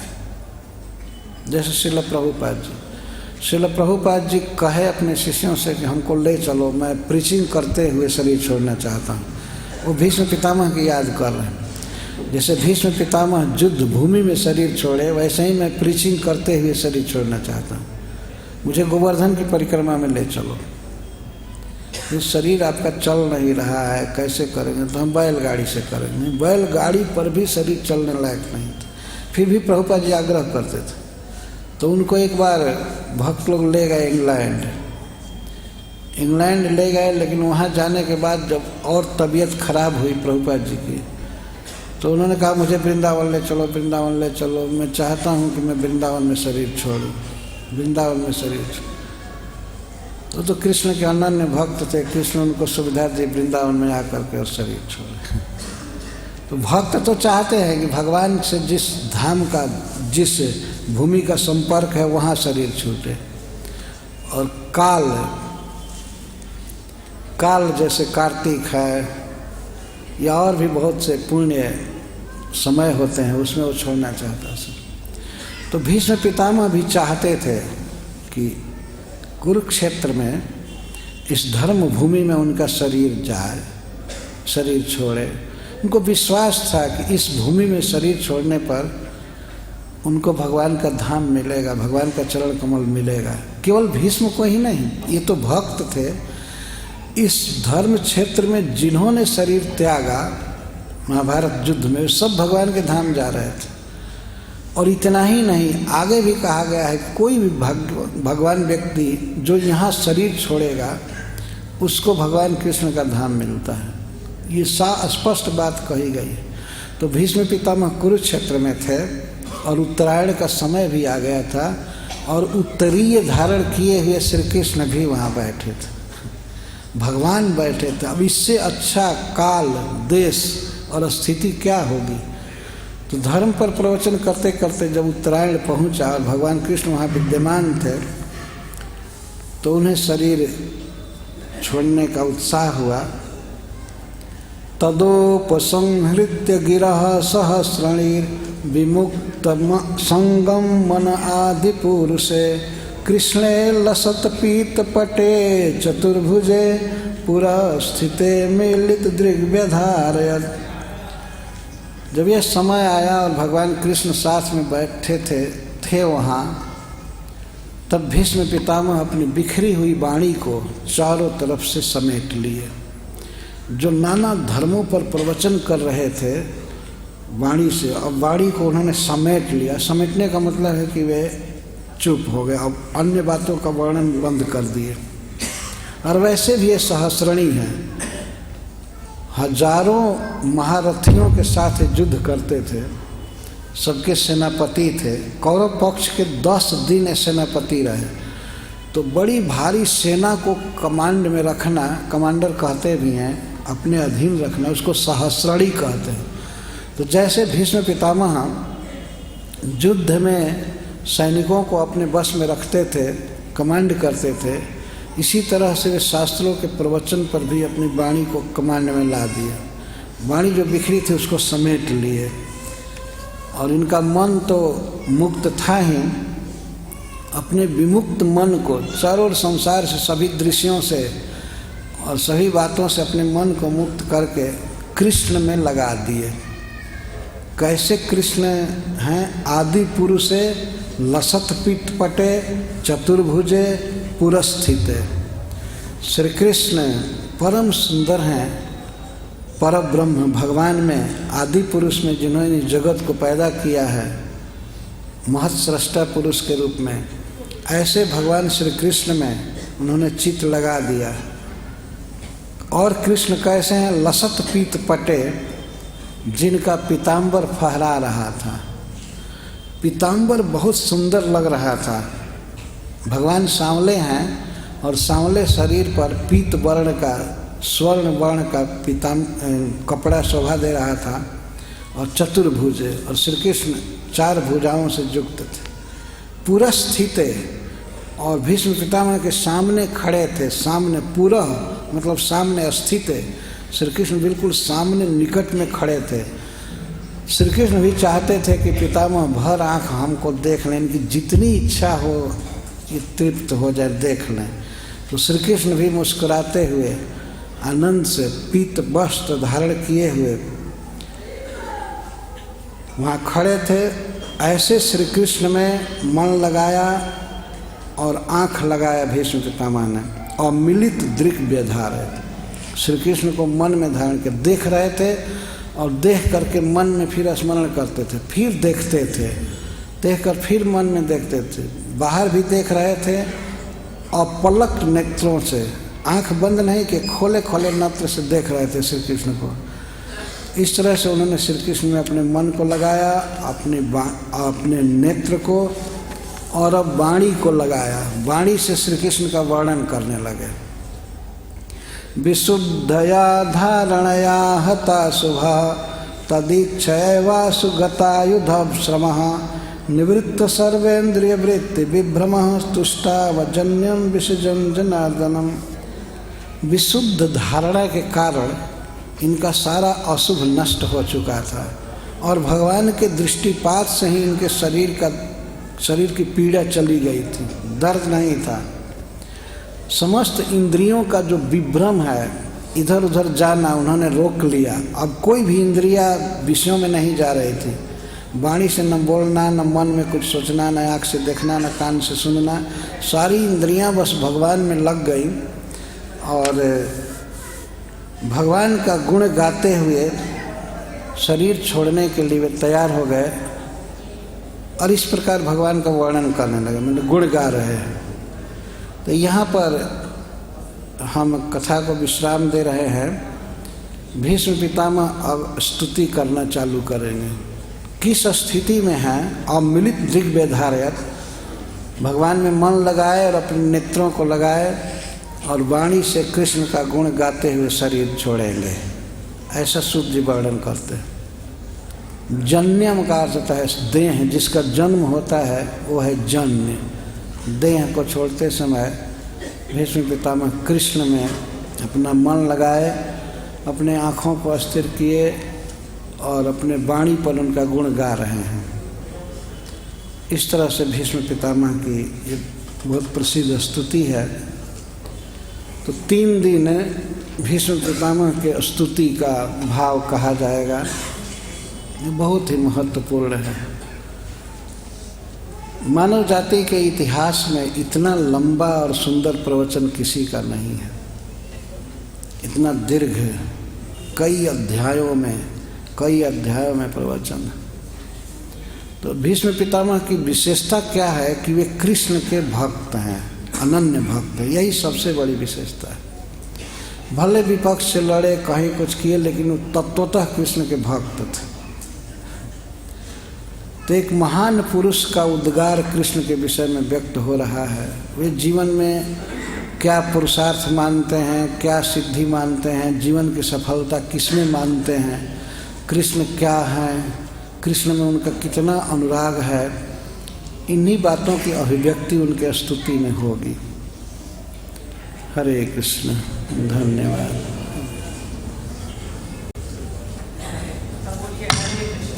इतिहास में भीष्म पिता में से बड़ा और सुंदर और दीर्घ प्रवचन किसी का नहीं है। ये बात बड़ी महत्वपूर्ण।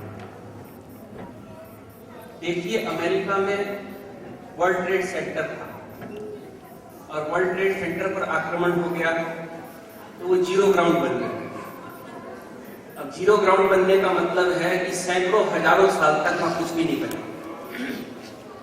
तो आप ये समझिए कि कुरुक्षेत्र की भूमि पर युद्ध हुआ, और वो छोटा मोटा युद्ध नहीं हुआ, महाभारत जैसा युद्ध हुआ। तो युगों युगों तक यहाँ जीवन नहीं हुआ, युगों युगों तक यहाँ कोई प्राणी नहीं दिखा। लेकिन ये भीष्म पितामह की कृपा है कि उन्होंने इतने सुंदर ज्ञान के उपदेश से इस धरती को सिंचित किया।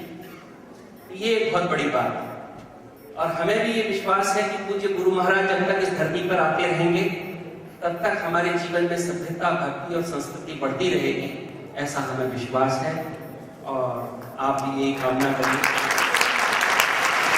जब तक हमारे क्षेत्र के अध्यक्ष परम श्रद्धेय श्रीमान साक्षी गोपाल प्रभु जी हैं, 20 वर्षों से बहुत संघर्ष किया, जैसे पांडवों ने संघर्ष किया था और संघर्ष किया तो विजय प्राप्त की। प्रभु जी ने जीवन में संघर्ष किया और आज पंजाब और हरियाणा में जो अद्भुत प्रचार चल रहा है। वैसे पंजाब में प्रचार बहुत कठिन है, अमेरिका में प्रचार कठिन था, प्रभुपाद जी ने किया। मैं तो कहता हूँ अमेरिका में प्रचार करने से भी ज्यादा पंजाब में प्रचार बड़ा कठिन है, हरियाणा में बड़ा कठिन है। क्यों? क्योंकि यहाँ की धरती में बहुत धन है, वैभव है। अब जिसके पास धन और वैभव हो नियमों से कैसे बंधेगा? फिर भी प्रभु जी बांध रहे हैं सब। लोगों की दर्शन प्यार दर्शन पंजाब में लोग छोड़ना नहीं पसंद करते। तो साक्षी गोपाल प्रभु जी का भी बहुत आभार है। विशेष करके मैं कुछ नाम लूंगा आज। एक तो आपसे ये प्रार्थना करते हैं सभी भक्तों से, कहीं नाटक हो रहा हो और नाटक में आप इंटरवल के समय जाएं, या नाटक जब खत्म होने वाला हो तब आप जाएं, उसका क्या फायदा है?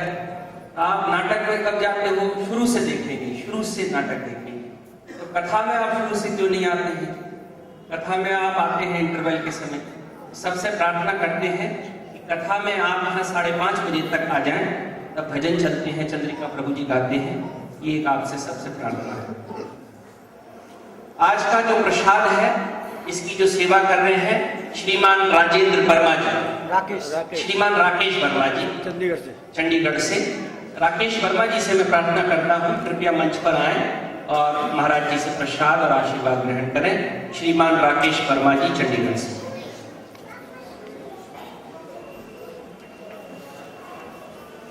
इसके अलावा इस कथा में जो बहुत सहयोग कर रहे हैं, ऐसे 3 नाम मेरे पास हैं जो तन मन धन से सहयोग कर रहे हैं और वास्तव में जिनके लिए बहुत अच्छा मुझे कहा गया है। श्रीमान लाला चरण और उनके भाई राजेश वर्मा जी। कर्तन ध्वनि से थोड़ा अभिनंदन करें। बहुत अच्छा प्रसाद बना है, जब आप दर्शन करेंगे तो आपको और हर्ष होगा।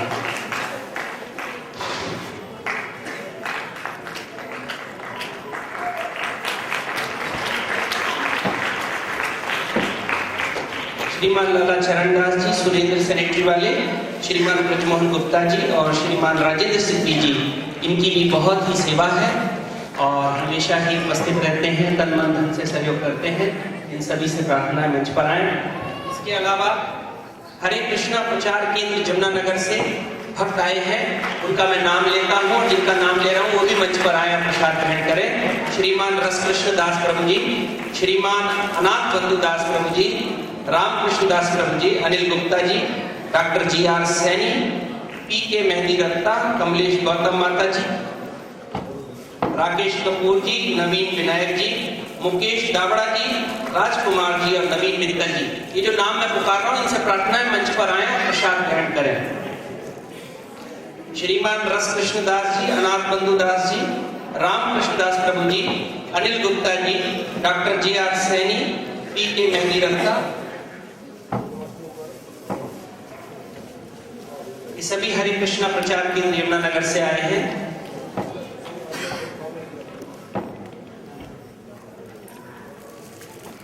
कमलेश गौतम माता जी, नवीन विनायक जी, राकेश कपूर जी, मुकेश दावड़ा जी, राजकुमार जी और नवीन मित्तल जी कृपया मंच पर आए। नवीन मित्तल, नवीन विनायक जी जमुनानगर से, सभी नवीन हैं।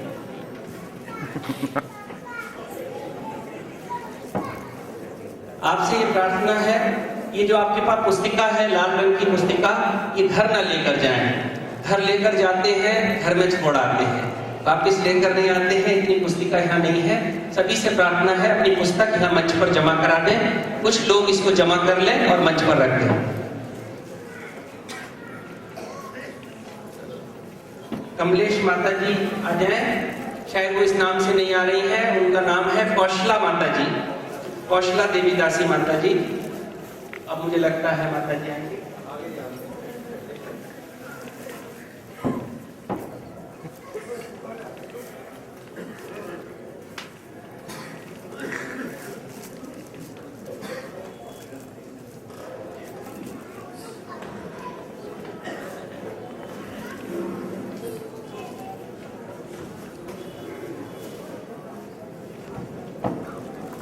अभी आरती के बाद ही सब लोग जाएंगे। आरती के पश्चात प्रसाद ग्रहण करें। सभी के लिए प्रसाद की व्यवस्था है। साक्षी गोपाल प्रभु जी से प्रार्थना है, वो आरती के पश्चात 10 मिनट के लिए कीर्तन कराएंगे। बाकी मैंने कुरुक्षेत्र में इतना अनुशासन देखा है, हम बंबई भी जाते हैं, कई कथाओं में जाना होता है। कुरुक्षेत्र में भक्त लोग कथा के बाद भी उठते नहीं हैं। बंबई में तो एकदम प्रसाद के लिए सब भागते हैं, तो यहाँ सब लोग पंजाब में कहते रजे हुए।